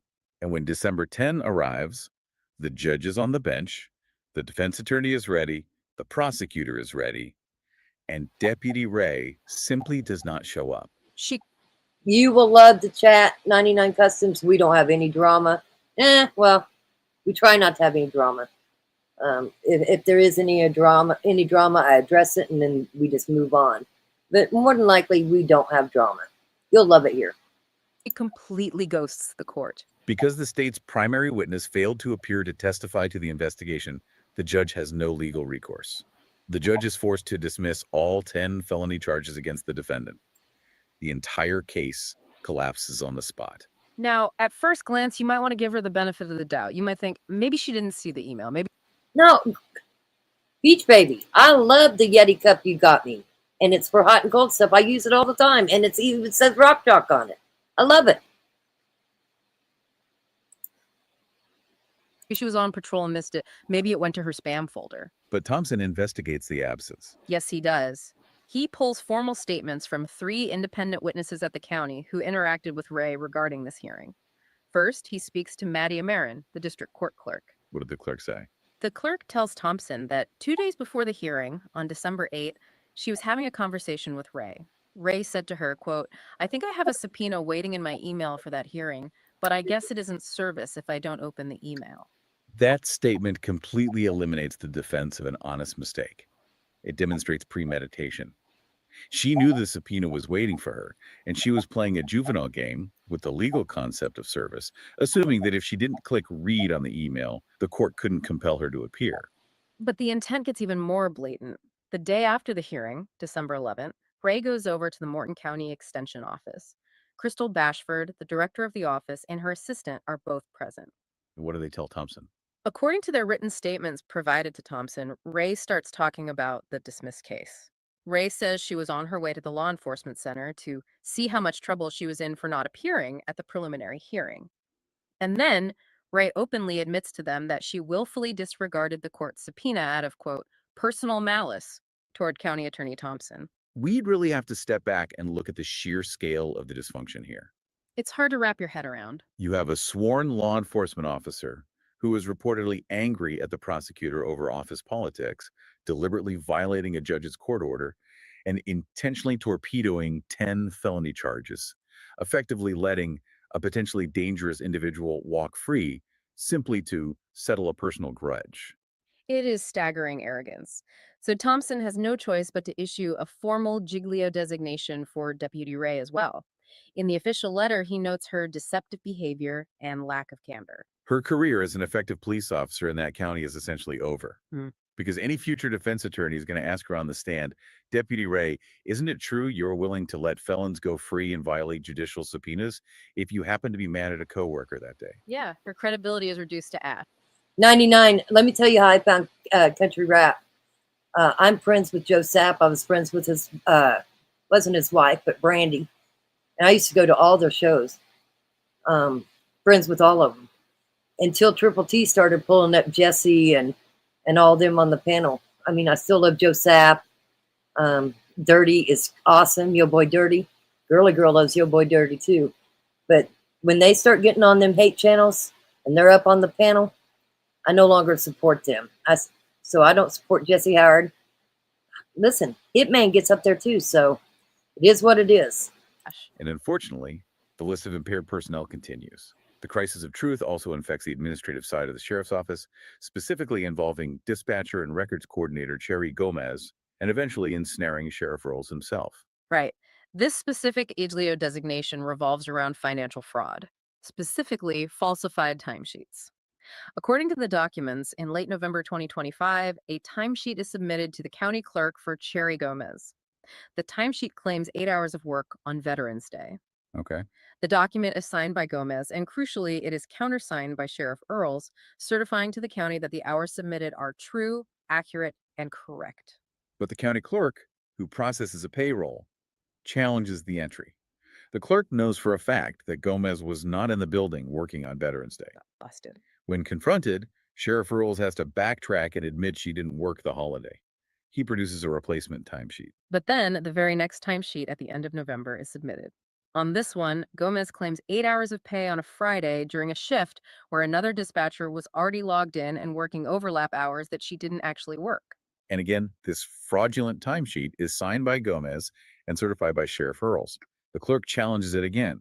Earls again has to admit she didn't work those hours and submits a third replacement timesheet. Thompson notes in his comprehensive report that when you look back at her timesheets since Earls took office in January 2025, there is a disturbing trend of questionable claims that point to systemic payroll padding. Submitting false hours is attempted financial fraud against the county treasury. Now, let me say this. Was there something going on with the sheriff and the dispatcher where he was allowing her to do falsified timesheets, not once, not twice, but 3 times? Kind of strange, ain't it? Falsifying official government records for financial gain is an act of extreme dishonesty. And because Sheriff Earls refused to remove Gomez from her position as the records coordinator, the person literally responsible for handling and filing the paperwork for criminal cases, Thompson had to Giglio designate her as well. You cannot have a proven document falsifier managing the official records of a justice system. Every file she touches becomes suspect. Exactly. And finally, the contagion reaches the very top. Sheriff Earls himself receives a Giglio designation. And it wasn't just for his role in certifying the fraudulent timesheets, but for fabricating a story out of whole cloth. This is wild. Tell us about the phone call. On October 26, 2025, Earls makes a phone call to a former county attorney named Eric Witcher. During this call, Earls tells Witcher that Thompson threatened to throw him and Deputy Ray in jail. Thompson was able to verify through communications that this threat was a complete fabrication. It never happened. Earls was simply inventing stories to slander the current county attorney to his predecessor. So let's tally this up. You have the elected sheriff, the second in command undersheriff, the lead investigative deputy, and the primary records coordinator, all legally designated as documented liars who cannot be trusted on a witness stand. It's a complete collapse. I have to ask you again regarding the day-to-day operations. If the entire command structure is Giglio impaired, and every defense attorney in the region knows they have a documented history of lying, hiding evidence, ignoring subpoenas, and falsifying documents, how can they ever function as police officers? Practically speaking, they cannot function. If Sheriff Earls or Undersheriff Hull pulls a citizen over for a DUI tonight, the defense attorney will immediately subpoena their Giglio files. The prosecutor will be constitutionally forced to hand over documents proving the arresting officer is a known liar who conceals evidence and falsifies records. Right. The defense will file a motion to dismiss the charges based on lack of credible evidence, and the judge will likely grant it. The criminal justice system under their jurisdiction effectively ceases to function. The police simply become high-paid spectators in uniform, driving around in county vehicles. Which brings us to the inevitable clash over the county budget, because the Board of County Commissioners isn't just going to sit there and watch their tax dollars fund a spectator sport. No, they can't afford to. But here is the massive administrative catch that Thompson details in the reports. The BOCC doesn't have the legal authority to just walk into the sheriff's office and fire the deputies, do they? No, they do not. And this is a nuance of the American system of local government that often confuses people. The sheriff is an elected constitutional officer, not a higher department head. So they answer to the voters. The sheriff answers directly to the voters, not to the county commissioners. Therefore, the sheriff operates with immense autonomy. The county commissioners cannot walk into the law enforcement center and tell a deputy, "You're fired." Only the sheriff has the legal authority to hire, discipline, and fire his own staff. But the BOCC is legally responsible for the county's finances and its legal liability. They are trapped in a nightmare scenario. They have a sheriff who refuses to fire deputies who legally cannot do their jobs, and the BOCC is footing the bill. So they deploy their ultimate weapon, the county budget, the power of the purse. And they are forced to take this drastic financial action because of a terrifying legal concept known as Monell liability. This is the dark cloud hanging over the entire Morton County Courthouse. The source documents mention Monell liability repeatedly. If I am a taxpayer in Morton County, why should I be terrified of this term? How does it work? Monell v. Department of Social Services is a highly influential 1978 U.S. Supreme Court case. Yeah. Before Monell, the general legal consensus was that you couldn't sue a city or county government for the civil rights violations committed by its individual employees. But the Supreme Court changed that in 1978. Okay, what was the change? They ruled that local governments can be sued for civil rights violations under federal law, specifically 42 U.S.C. Section 1983, but only if the violation was caused by a government policy or custom. Let me make sure I understand the mechanics of this. If a rogue cop just randomly does something unconstitutional on patrol, the county isn't automatically liable to pay out millions because the cop acted alone. But if the county's policy caused the cop to do it, the county pays. Correct. But here is where it gets dangerous for the county budget. A custom doesn't have to be a written law passed by the city council. It can be a widespread, persistent practice that the government tolerates. Or, crucially in this case, it can be a failure to train or supervise that demonstrates a deliberate indifference to the constitutional rights of the citizens. And here's where the trap snaps shut on Morton County. The Board of County Commissioners is now fully aware of the KBI reports and the Giglio designation. Right, they have it all in writing. If the BACC knows that Under Sheriff Hull hides exculpatory evidence, and they know Deputy Ray ignores court subpoenas out of malice, and they know these officers are legally compromised, but the BACC continues to fully fund their salaries and send them out on patrol with badges and guns. Then the BOCC is officially endorsing a custom of unconstitutional policing. By continuing to fund them, the county is knowingly facilitating constitutional violations. Hi, Zan. Good to see you. We are listening to there's a sheriff in Kansas who lost a bunch of methamphetamine, is falsifying timesheets, and they're trying to oust him. And a lot of people in the chat are from this area, so I'm playing this because there is a recall for the sheriff on June 9th, just to catch you up. See, this is 55 minutes long, and we're 39 minutes into it. Wow. If you were a plaintiff's attorney, this is a dream scenario.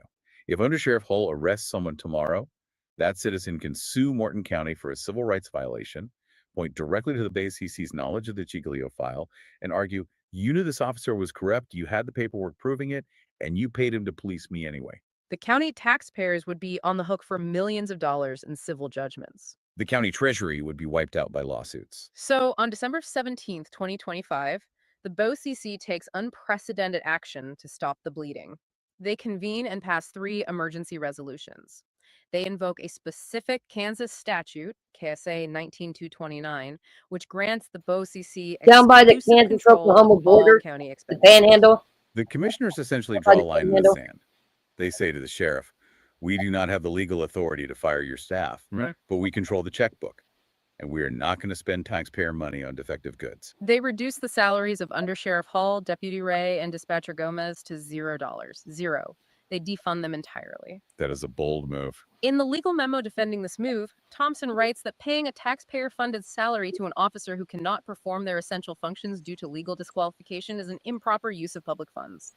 It is a brilliant, ruthless administrative maneuver. They didn't fire them. They just stopped buying their compromised services. It was an absolutely necessary executive defense to shield the taxpayers from Manel liability. But regarding Under Sheriff Hall specifically, the defunding wasn't just about saving money or stopping lawsuits. It was a desperate, multi-step maneuver to block a terrifying legal loophole created by another Kansas statute, KSA 19804. The succession crisis. When you read this part of the documents, it plays out like a political thriller. Walk us through KSA 19804 and why it caused so much panic in the county attorney's office. By mid-December, the crisis has reached a boiling point.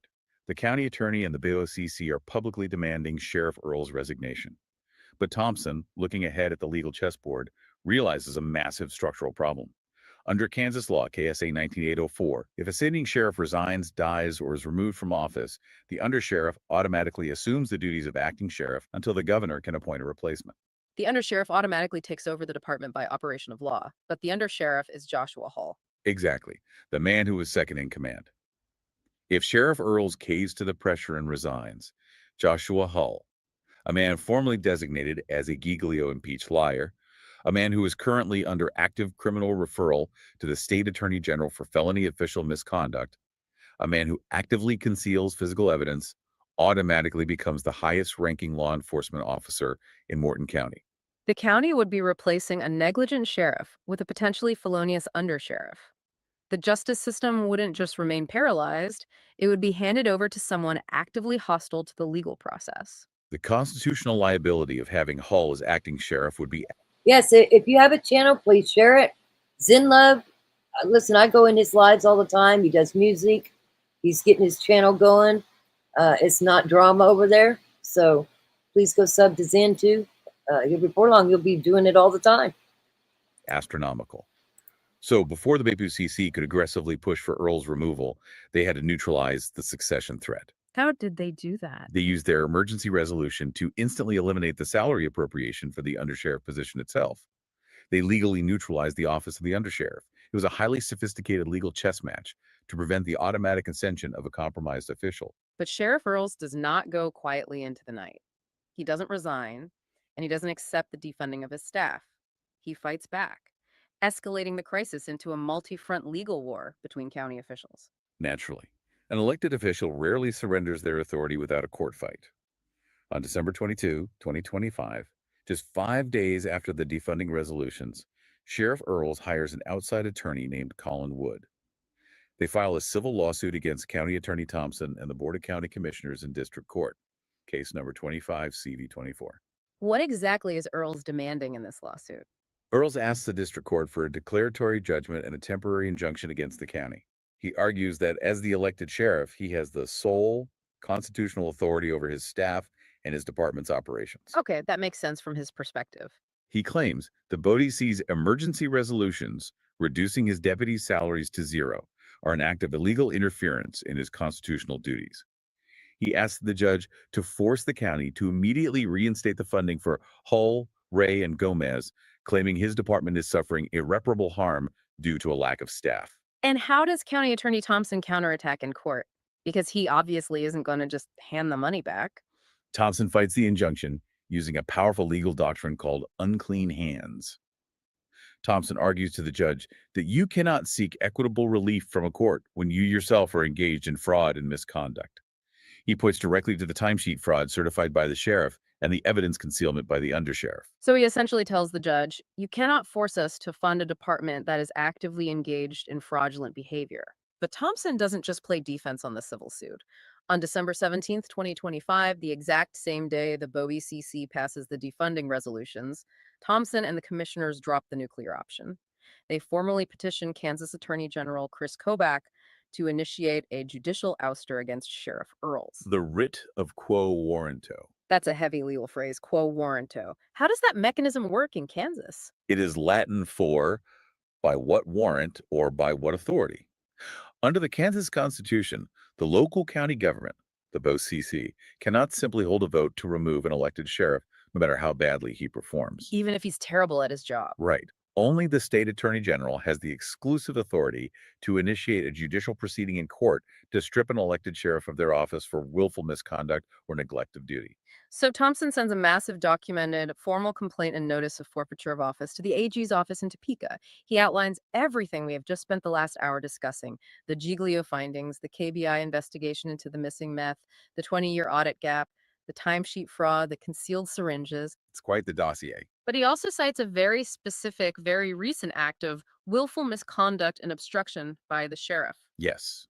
In the midst of all this chaos, the BOA-CC had commanded Sheriff Earls to attend special oversight meetings to answer to the taxpayers for the crisis in his department.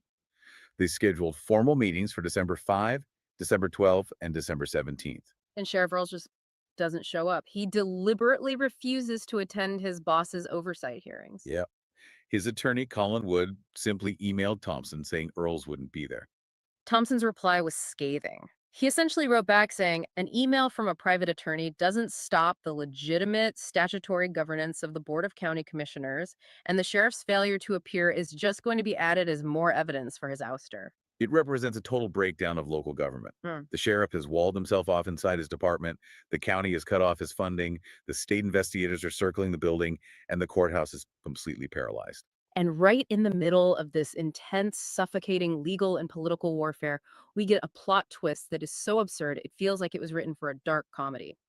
We have to go back to the missing 12 grams of methamphetamine, the catalyst for this entire disaster. The methamphetamine that vanished from the booking room bookshelf back in May 2025, which triggered the initial KBI investigation and exposed the 20-year audit gap. It is now January 20, 2026, evening. Two deputies are on duty and they come back to the station for a break. It's Deputy Amanda Ray, who, remember, is currently defunded to $0 and Giglio impaired, and a part-time deputy named Christopher Amarine. Amarine is hanging out in the office, standing near former Officer Schumacher's old desk. And we must keep in mind Schumacher resigned 7 months prior. Furthermore, Sheriff Earls had previously assured the KBI agents that he had already thoroughly searched Schumacher's desk and found nothing related to the missing meth. Right. So Amarine is just looking at the desk and he notices some odd looking bullet cartridges sitting underneath a computer monitor. He realizes they're fake bullets. Out of curiosity, he opens the bottom left drawer of the desk to see if there are more fake bullets inside. Mhm. He's digging around. 99 Customs, we go over a lot of things. We've been going over all the bodies that's being found around Houston, too. I think there's a serial killer there. But we go over a lot of things. We definitely go over things in Kansas and Oklahoma, because a lot of us are from this area. Let me fix this. Anyway, glad to have her. Welcome aboard. Under some random paperwork in the drawer, and he sees a self-sealing evidence envelope. It has the name William Maltby written on it. It is the exact envelope containing the missing 12 grams of methamphetamine. It had been sitting in the bottom drawer of the arresting officer's desk for 8 months. But the way they handle this discovery is an absolute disaster. It is a comedy of errors that perfectly illustrates why the evidence room was condemned in the first place. Think about the strict chain of custody protocols we discussed earlier. Amarine sees the envelope. He doesn't have gloves on. Oh, no. He reaches in and picks it up with his bare hands. He shows it to Deputy Ray. Ray realizes what it is. She calls Sheriff Earls. Earls rushes down to the station. He takes pictures of it. And then Sheriff Earls picks the envelope up, also with his bare hands. They took a legally contaminated piece of evidence and made it exponentially worse through sheer negligence.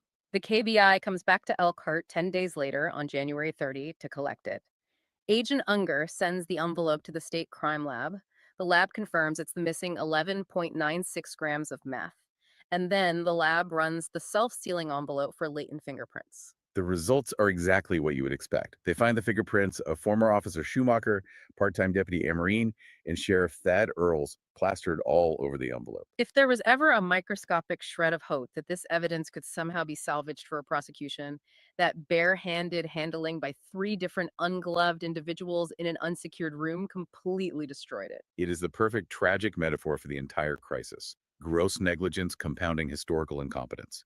If you are a defense attorney, you are laughing out loud when you read that lab report. So, where does this leave the citizens of Martin County today?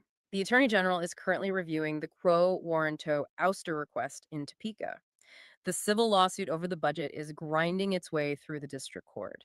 But the citizens haven't just waited for the lawyers to figure it out. No, they took action themselves. The community organized a successful petition drive. There is an official recall election scheduled for June 9th, 2026, to let the voters decide at the ballot box whether to remove Sheriff Earls from office. And it is important to note when reading Something's these going on with documents all them that the drugs. immense pressure on the sheriff is not just professional, it is deeply personal. Yes, the source documents. Let me say this real quick. That's just what they've caught. What about all the stuff that they confiscate when they pull somebody over? This is why body cameras are very, very important. Now, do they wear body cameras in that area? I don't think they do. Trying to remember if I remember seeing a body camera. I don't think they do. We know Guyman don't. Reveal a very I think all law enforcement should wear body cameras. 100%. sad detail regarding the sheriff's private life. On October 31st, 2025, right as the defunding crisis was escalating, the district court entered a journal entry of judgment in a civil case against Thad and Chrissy Earls. Nation Star Mortgage successfully sued them for foreclosure on their personal home on Thayer Street in Elkhart. They owe over $160,000, and the court ordered a sheriff's sale of their property. You are looking at a man whose professional administration and personal life are simultaneously buckling under unimaginable pressure. It paints a very stark picture of a crisis spiraling out of control on all fronts. When an individual is facing the loss of their home, the loss of their career, and potential criminal investigations into their staff, the decision-making process often becomes erratic and defensive, which we see reflected in the refusal to attend oversight meetings and the fabricated stories. Which brings us to the final synthesis of County Attorney David Thompson's report to the citizens. Because when you read through all these KBI interviews, the text messages about syringes, the fake bullets, and the desk drawers, it's very easy to get lost in the sheer drama of it all. We have to look at the core message Thompson is trying to deliver to the taxpayers. The core message is a fundamental lesson in civics and municipal governance. A county attorney's job is not simply to win convictions or put people in jail to look tough on crime. Their primary sworn oath is to protect the Constitution of the United States and to guard the county treasury from catastrophic civil liability. Thompson realized that continuing to process cases through a profoundly broken sheriff's office wasn't tough on crime. It was a systemic violation of the Constitution that would inevitably bankrupt the county in civil rights payouts. He had to completely stop the machine in order to fix the machine. And in doing so, by dismantling a 24-year-old interlocal agreement, defunding deputies, and referring his undersheriff for felony investigation, he inevitably created enemies within his own community. Which we have to address because the report explicitly acknowledges the intense local social media chatter surrounding this crisis. There are factions in the county claiming Thompson has a personal vendetta against Sheriff Earls. There are rumors that this is just a small town feud between the Elkhart side of the county and the Richfield or Rolla side of the county. How does Thompson respond to those allegations in the source documents? He addresses it head on, and he gets surprisingly personal in his defense. He writes in his report that he is human, but he harbors absolutely no personal malice toward the sheriff or his deputies. He points to his deep roots in the community. His great-great-grandparents homesteaded in Morton County and are buried in the Elkhart Cemetery.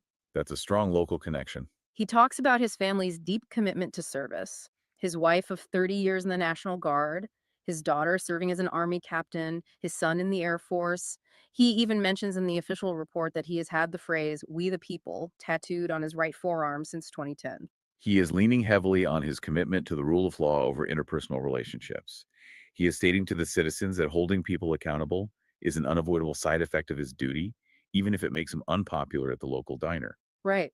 In his Notice to Mr. and Mrs. Methamphetamine, which is this incredibly fiery public letter he published warning drug dealers that the county is still coming for them despite the sheriff's crisis, he says he refuses to be the janitor cleaning up the mess.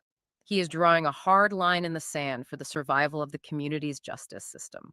And ultimately, it is up to the citizens of Morton County to read these raw source documents, look past the social media rumors and the interpersonal drama, and recognize the severe structural realities outlined in this report.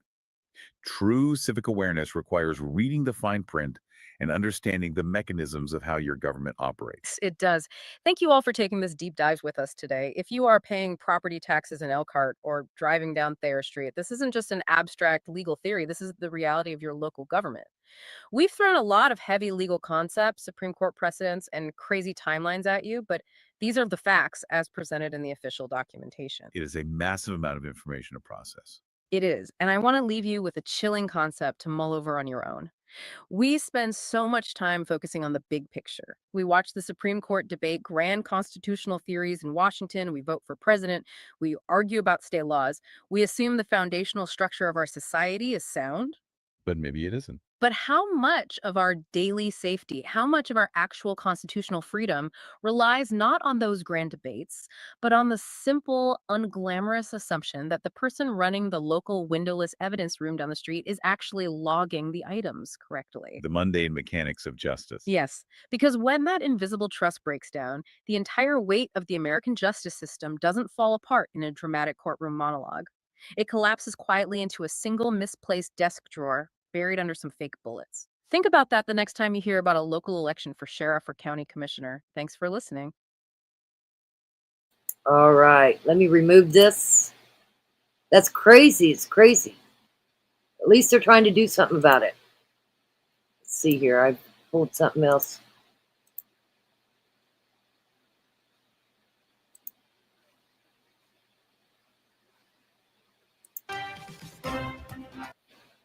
The effort to recall a Southwest Kansas sheriff gets going tomorrow. Early voting on the Morton County Clerk's office is done during business hours. Election day is June 9th. Commissioners and the county attorney support ousting Sheriff Thad Earls. They allege he mishandled evidence, falsified timesheets, and does not cooperate with other law enforcement agencies. Earls denies the claims. The KBI is investigating the allegations. Justin here, owner of Sig's Gourmet Butcher Shop in Derby, Maybe Kansas. that was You it. can hear the sound of sizzling steaks this What it summer looks as like we get it's closer to our holidays. We are a certified Black here. Angus dealer. We only sell prime We and make choice grade it. certified Black Angus. Also, we have 22 Black of our Angus. handmade brasa That's sausages in ready for Derby. your grill. A good meat. Chicken skewers, beef. Okay, nope, that was it. Okay. What do you guys think about that? It's kind of crazy, huh? Kind of crazy. I feel sorry for people that live in that area, but we do stand up, we do talk, we bring it to the front. It's kind of crazy. I want to show you guys something else. Justified, you probably didn't see this. Never too late is true. It just takes strong people standing up for the right thing. Listen, you got to do something now, or it will continue to be corrupt. And it sounds like they're doing it the right way. So, on a different note, have you ever, yeah, it is crazy, it's wild. Have you ever heard of barbecue as a course in high school? Well, let me tell you, the school I went to, and the school my kids went to, and the school that my grandkids go to now. I made a video today. I want to show it to you guys. They're going off to the championships. Let's see if I can find it. Find you this video. What did I title it? Hold on, I gotta see what I titled it. Sometimes I make too much shit. And I can't remember what I did. Oh, Smoking School. That's what I titled it. Smoking School. Check this out. All right. Let's have something good to talk about here. It is crazy. What? Team, which who knew In my school, we didn't have that. No, that's amazing. That's crazy. So they messaged me, and since yesterday was Tuesday, and I look at my comments on Tuesday and my DMs, she said, I teach culinary arts and I coach FCCLA and high school barbecue. There's Wow. something called high school barbecue? Dude, I would have dominated that class. Yeah, that's pretty cool. That's awesome. Just south of Wichita, Kansas. This year we have 15 students headed to Barbecue Nationals. Oh my gosh. I want to jump in on the sponsorship. Barbecue. Okay. That's cool. So you're going to send them some money? How much? How much? Well, no. I'm just making sure. You like to say stuff. No. I will send them money for sure, but I don't know what the sponsorship costs. It can be whatever you want. Okay, then I'm in. They're going to Barbecue Nationals in Texas. They have 11 students competing in FCCLA Nationals.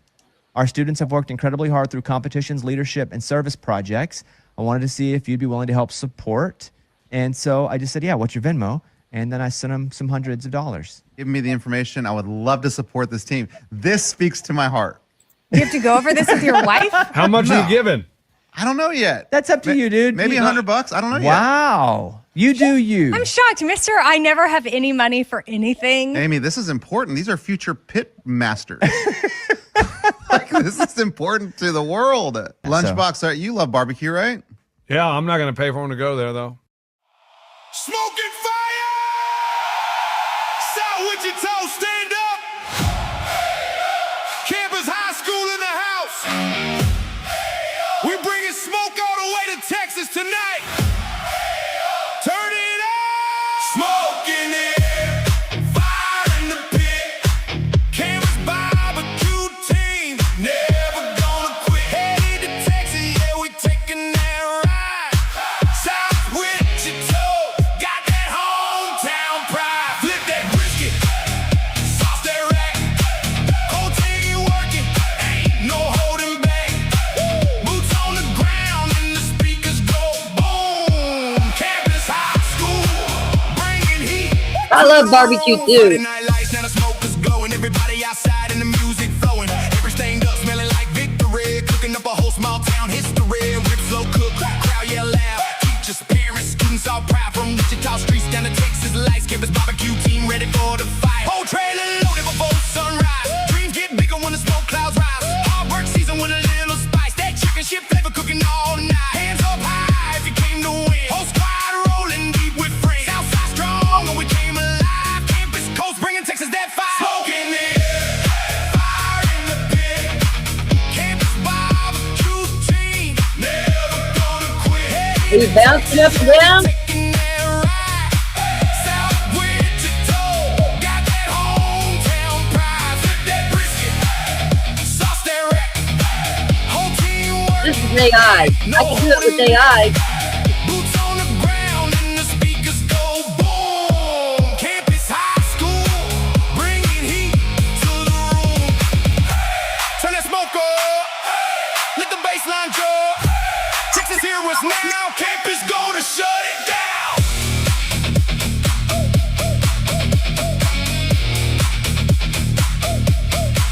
From Kansas winds to the Texas sky, small town hearts gonna rise tonight. One big family and we all scream loud. Campus barbecue gonna make us proud. Smoke in the air, fire in the pit. Campus barbecue team, never gonna quit. South Wichita, all on that side. Bring that trophy home with pride. Campus High School,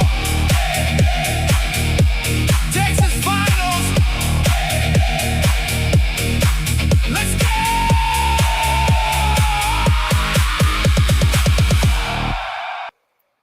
So I shared that in our Hayesville community. Listen, I graduated in 1986 from Campus High School. And, you know, most of the classes were, like the extra was print shop, mechanics, woods. You know, I think it's great that they have this smoker class. You know, I am a Traeger user, a pellet user. As a matter of fact, I just cooked some bratwurst. We use our pellet grill all year long and love it. We love it. So yeah, I just think that's really cool. Justified said she graduated in 2000. My oldest daughter, listen, my oldest daughter, my middle child, and my youngest child all graduated from campus. My oldest daughter is 36, so I don't know what year she graduated. But now my granddaughter is a freshman at campus, so pretty cool. I sent her that song, and she was like, "Grandma, I love it." I said, "Are you taking that class?" Because I didn't think about it. I said, "You need to think about it. You need to take that class. I think it'd be good for you. Not only that, it'd help you learn how to cook." You know, I remember in middle school, I took home economics, and they taught you how to cook just little stuff, and then you had to sew and different things. I liked it. I think it's great that they're doing that. You know, keep the kids involved. Have them do things that they like to do. That's why the elective classes are so important. So, let's see. It's halftime. Thunder is losing 60-53. I know Faye's happy about it, but I'm not. I want the Thunder to get back-to-back championships. They got to win tonight, and then this series is over, and they go on to the championship. If they don't win tonight, they will play again Saturday. Right now, they're playing in San Antonio. Saturday, they'll be playing in Oklahoma City. I got two sides to the coin there. I'd rather see them cap it off tonight, win it, and be done with it and go on to the championship.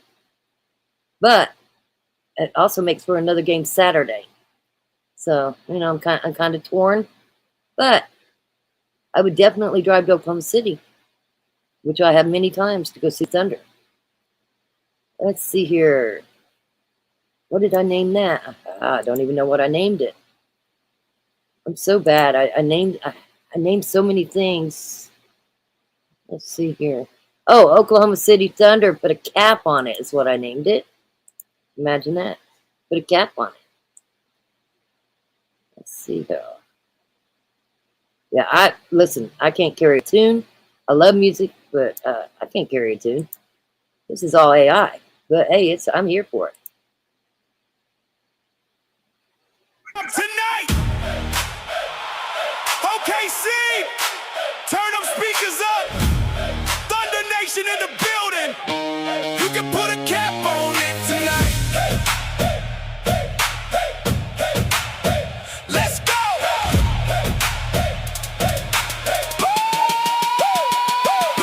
Blue lights flashing all across the town. Whole squad pulling up and we shut it down. Bass hitting hard like a playoff dunk. Everybody wildin' in the back of the truck. From Wichita down to OKC streets. Whole club bounce when the beat go deep. Thunder flags wave, everybody hype. Tonight we came ready for that championship life. Hands up high if you came to win. But Thunder roll and let the night begin. You can put a cap on it tonight. OKC about to shine so bright. Whole club jumping when the Thunder ignite. We ain't going home till the sunrise light. Turn it up, let the whole world know. Thunder got the fire and we stole the show. Blue and orange glowing through the smoking lights. You can put a cap on it tonight. DJ drop it low, then bring it back fast. Everybody two-step, party going crash. Shy dropping buckets, crowd going insane. Every single play got the whole floor raised. Thunder in the air, feel the city shake. Spurs, better know what's at stake. Game 6 pressure, but we built for this. Whole squad lit, can't nobody miss. Boom, boom, boom, clap. Let the bass line ride. Thunder fans deep on the whole south side. Boom, boom, boom, clap. Let the speakers blow. OKC to the top and the whole world know. You can put a cap on it tonight. Thunder bringing energy all night. Whole arena rocking when the beat gets loud. Thunder Nation screaming through the crowd. Blue lights flashing, victory in sight. OKC party till the morning light. Everybody singing, feel the city unite. You can put a cap on it tonight.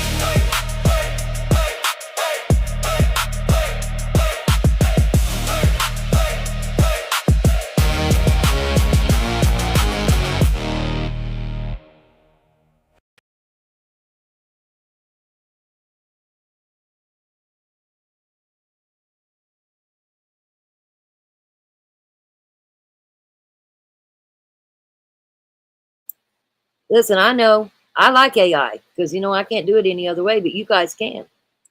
And if you guys want to share your music, you're more than welcome to share your music. I have no problem with it. And if you have a channel, please share it. Please share it. Library won't dance with me to the song. That's funny. Listen, I try to make it fun. Like I said, I love music. Love it. I'll tell you what, guys, we are live every Tuesday and Thursday at 7 p.m. So, and sometimes on the weekend, just depending on what's going on. Now, I don't know if you guys are interested in it, but the Gladiator Dash is coming up. We got Wichita River Festival coming up, and my husband runs Miller Coors, well, works there. He's a boss, and so that's something that we have to go to. It's pretty interesting. If you guys want me to go live for that, let me know. I went live a couple years ago. Had quite a few people in there, as a matter of fact. But listen, I'm not going to sit there and hold the camera all day either. I'll put it on a tripod and let people see. But if you guys are interested in that, I think it's Saturday. Pretty sure it's Saturday. Let me ask Rick. I'll just call it. We'll just call it. I think it's Saturday, though. So if you guys are interested in seeing that, I'll do that. Hello? Hey, when is the Gladiator Dash? Next Saturday. So a week from this Saturday? A week from Saturday, yeah. Okay, that's what I need to know. Thank you. Are you wanting to go to it? I thought you had to go. I don't have to do shit. Oh. But I figured you might want to run around with your camera. Oh, I don't want to run around. I was just telling them I put it on a tripod for them. I like to, you know me, I like to walk around and visit with people. Well, that's what I mean. I don't like having the camera in my hand doing it. So. You know, the Lake Afton car show is the day after that. It's on Sunday. It's free to get in. I used to go to that every year. I used to go to the car show every year. It's one of the biggest ones in the state or whatever of the year. So if you wanted to go to that or whatever. Yeah, but I'd rather pull the bus out there so I have somewhere to go. Oh, man. I don't know if we can do that.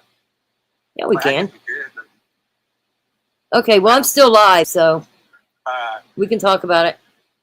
bye. Okay, love you, bye. Love you too. Go live? Okay. I will. That's next Saturday.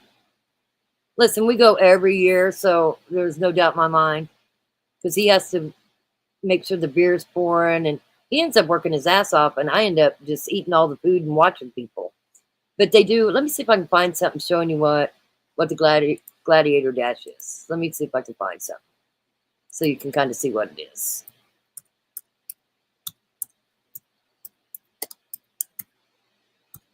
But Miller Coors hosts it, so we have a big old VIP area. It's pretty fun. Okay, let me see, y'all.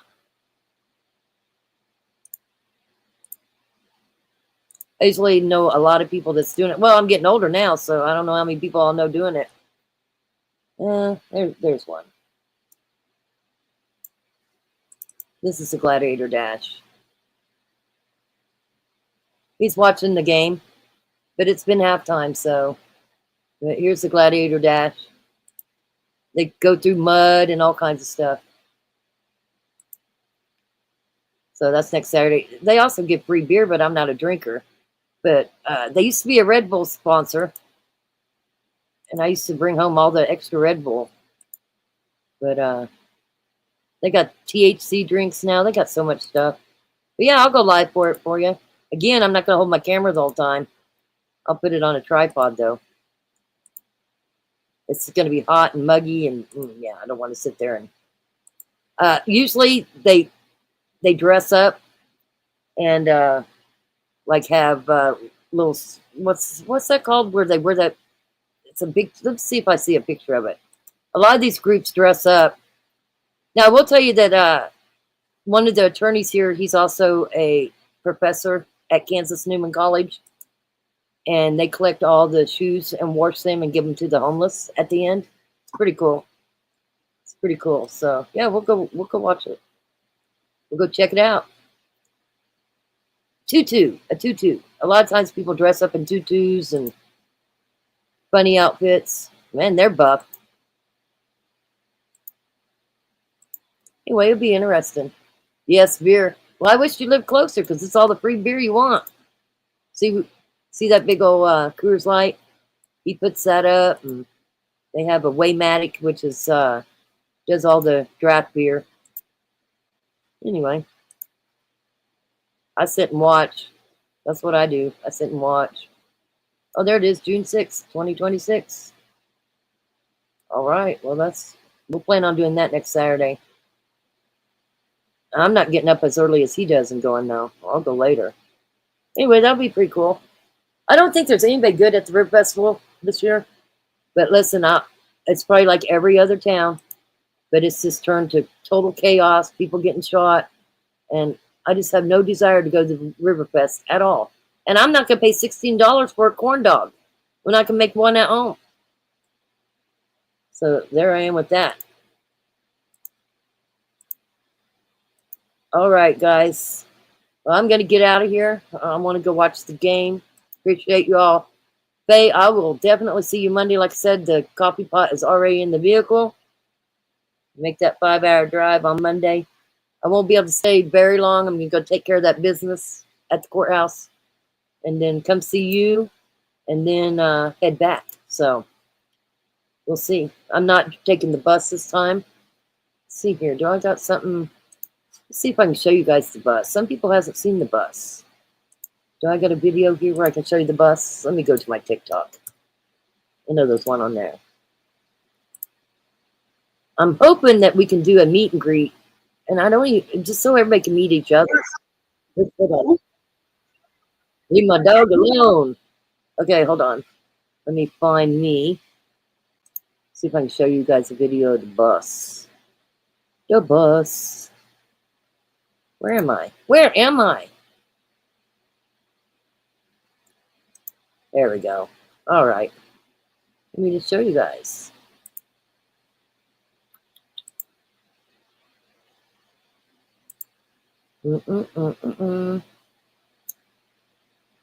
What is it doing?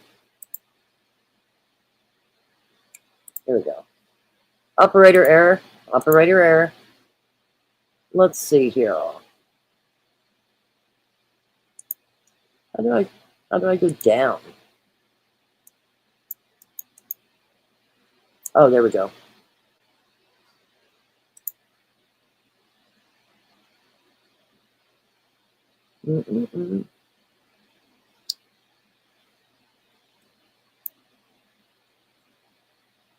Really?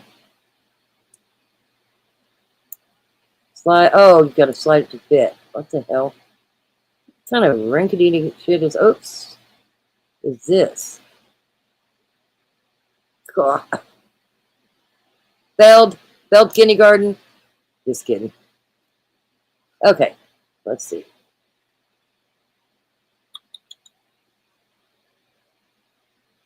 Oh, here we go. Right here.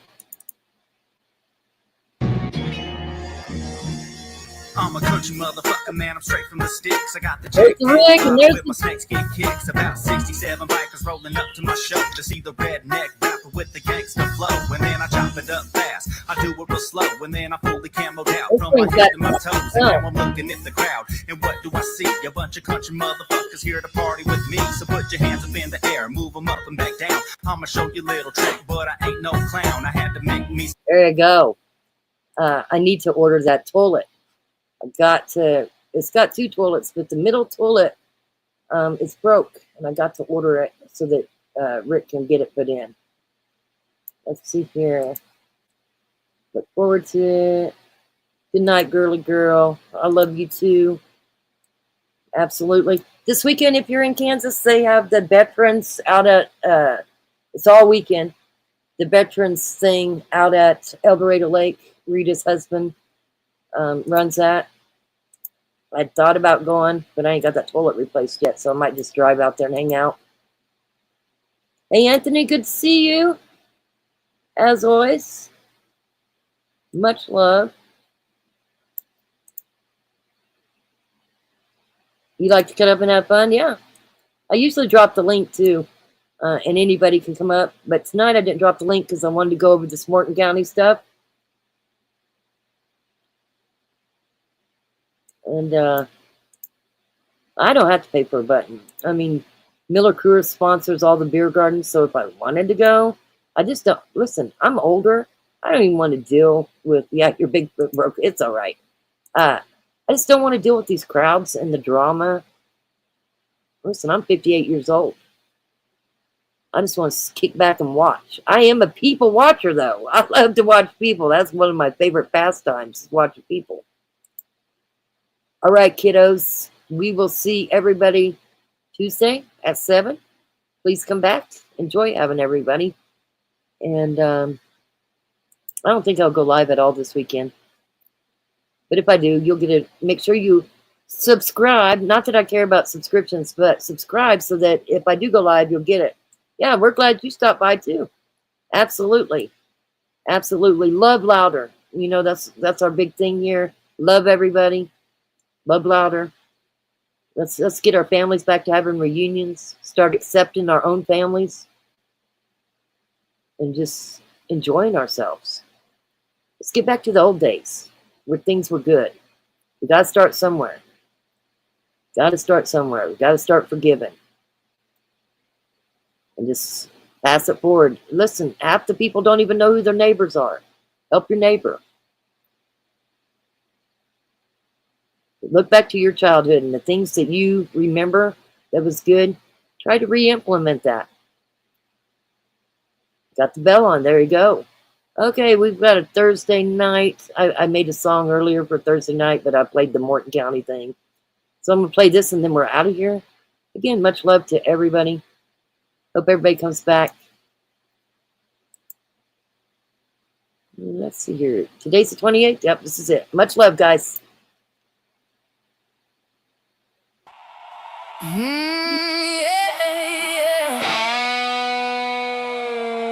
Love louder.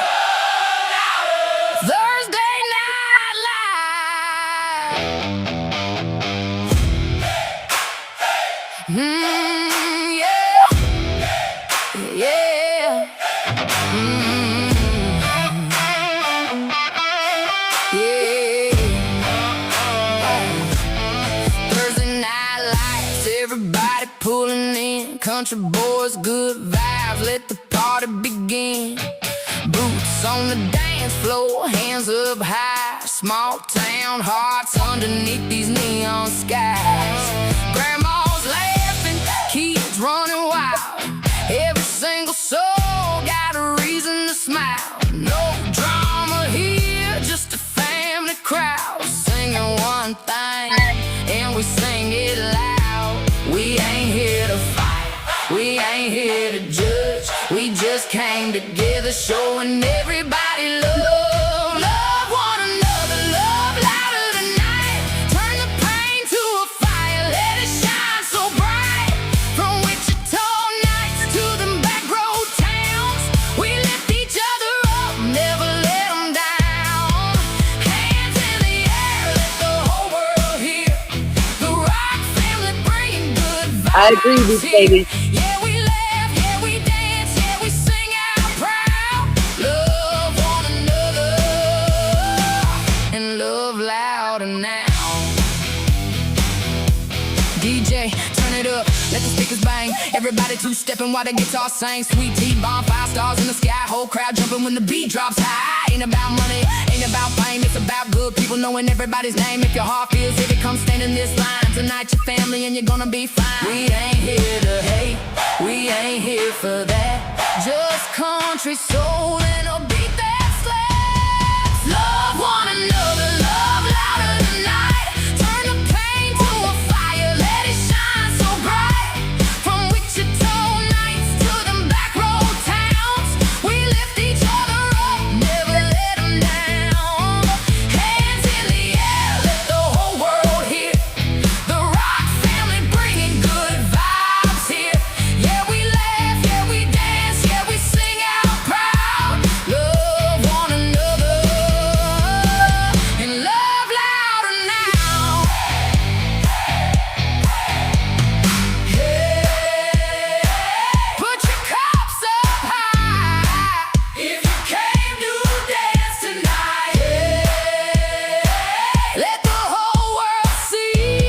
like it, 99 Custom. Love one another, love louder tonight. Keep that fire burning till the morning light. Every voice together, every heart unbound. Rock family Thursday night, shaking the ground. Yeah, we laugh, yeah, we dance, yeah, we sing out proud. Love one another.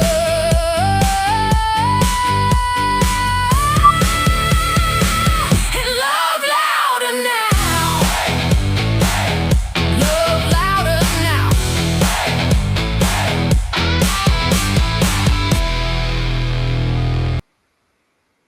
All right, I am going to play one more, only because I made it the other day. So, oh, I just took it off. Crap. Let me add it back. Okay, so my daughter was graduating from medical school. She got her biochemist degree, and Locast was here. And I got backstage passes, and they had been drinking all day.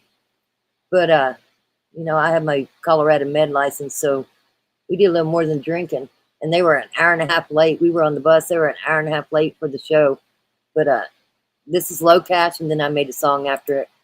The only person that's seen this, well, I did drop it, but before I dropped it, I showed it to Faye Loves Nature. Here we go. Let's play it. Then we're out of here. Love you guys.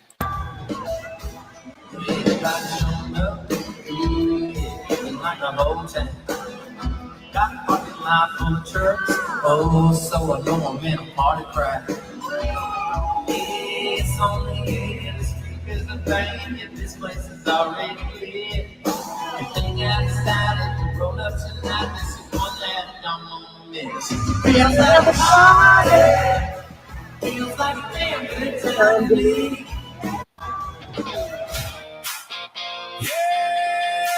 Turn it up. Whole town outside tonight. Back rows lit, let's go. Yeah. Turn it. Everybody pulling their whips up slow. Headlights cutting through the dust and smoke. Tailgate drops when the beat kicks in. And you already know how the night begins. No rush, just the engines idling. Bass in the trunk, got the whole lot vibing. Windows down, feel that breeze. Small town energy nights like these. It's only 8, but the place is jumping. DJ loud and the crowd keeps coming. Ain't no stress, just good times roll. From the pavement out to the county road. It feels like a party. Feels like a country good time to me. Hey, everybody pulling their whips up deep. Rolling in, bumping them speakers clean. Hands up high, side to side. Lose yourself in the Friday night when the beat drops. Everybody rock, sing it loud, don't let it stop. It feels like a party. It feels like a party tonight. Chevys, Fords, and them lifted trucks parked up tight like a line of luck. I'm not going for Morton Family. I'm saying. When the whole damn field just starts to grow. Country girls on the tailgate rail, laughing loud, telling Friday night tales. Back row boys with the cooler eyes. Everybody here just living life. Every time that bass line hits, the whole crowd goes and loses it. No one's watching the clock go by. We're just chasing that southern sky. It feels like a party. Feels like a country good time to me. Everybody pulling their whips up deep, rolling in, bumping them speakers clean. Hands up high, side to side. Lose yourself in the Friday night when the beat drops. Everybody rock, sing it loud, don't let it stop. It feels like a party. It feels like a party tonight. If it sounds like a party, looks like a party, then it's already right. Yeah, if the whole town's here and the music's clear, we're staying all night. Turn it up louder. Let the whole field shake. A memory in the making. No sleep,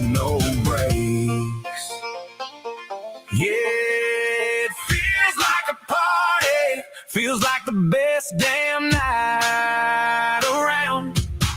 Country girls and back road boys with that small town sound.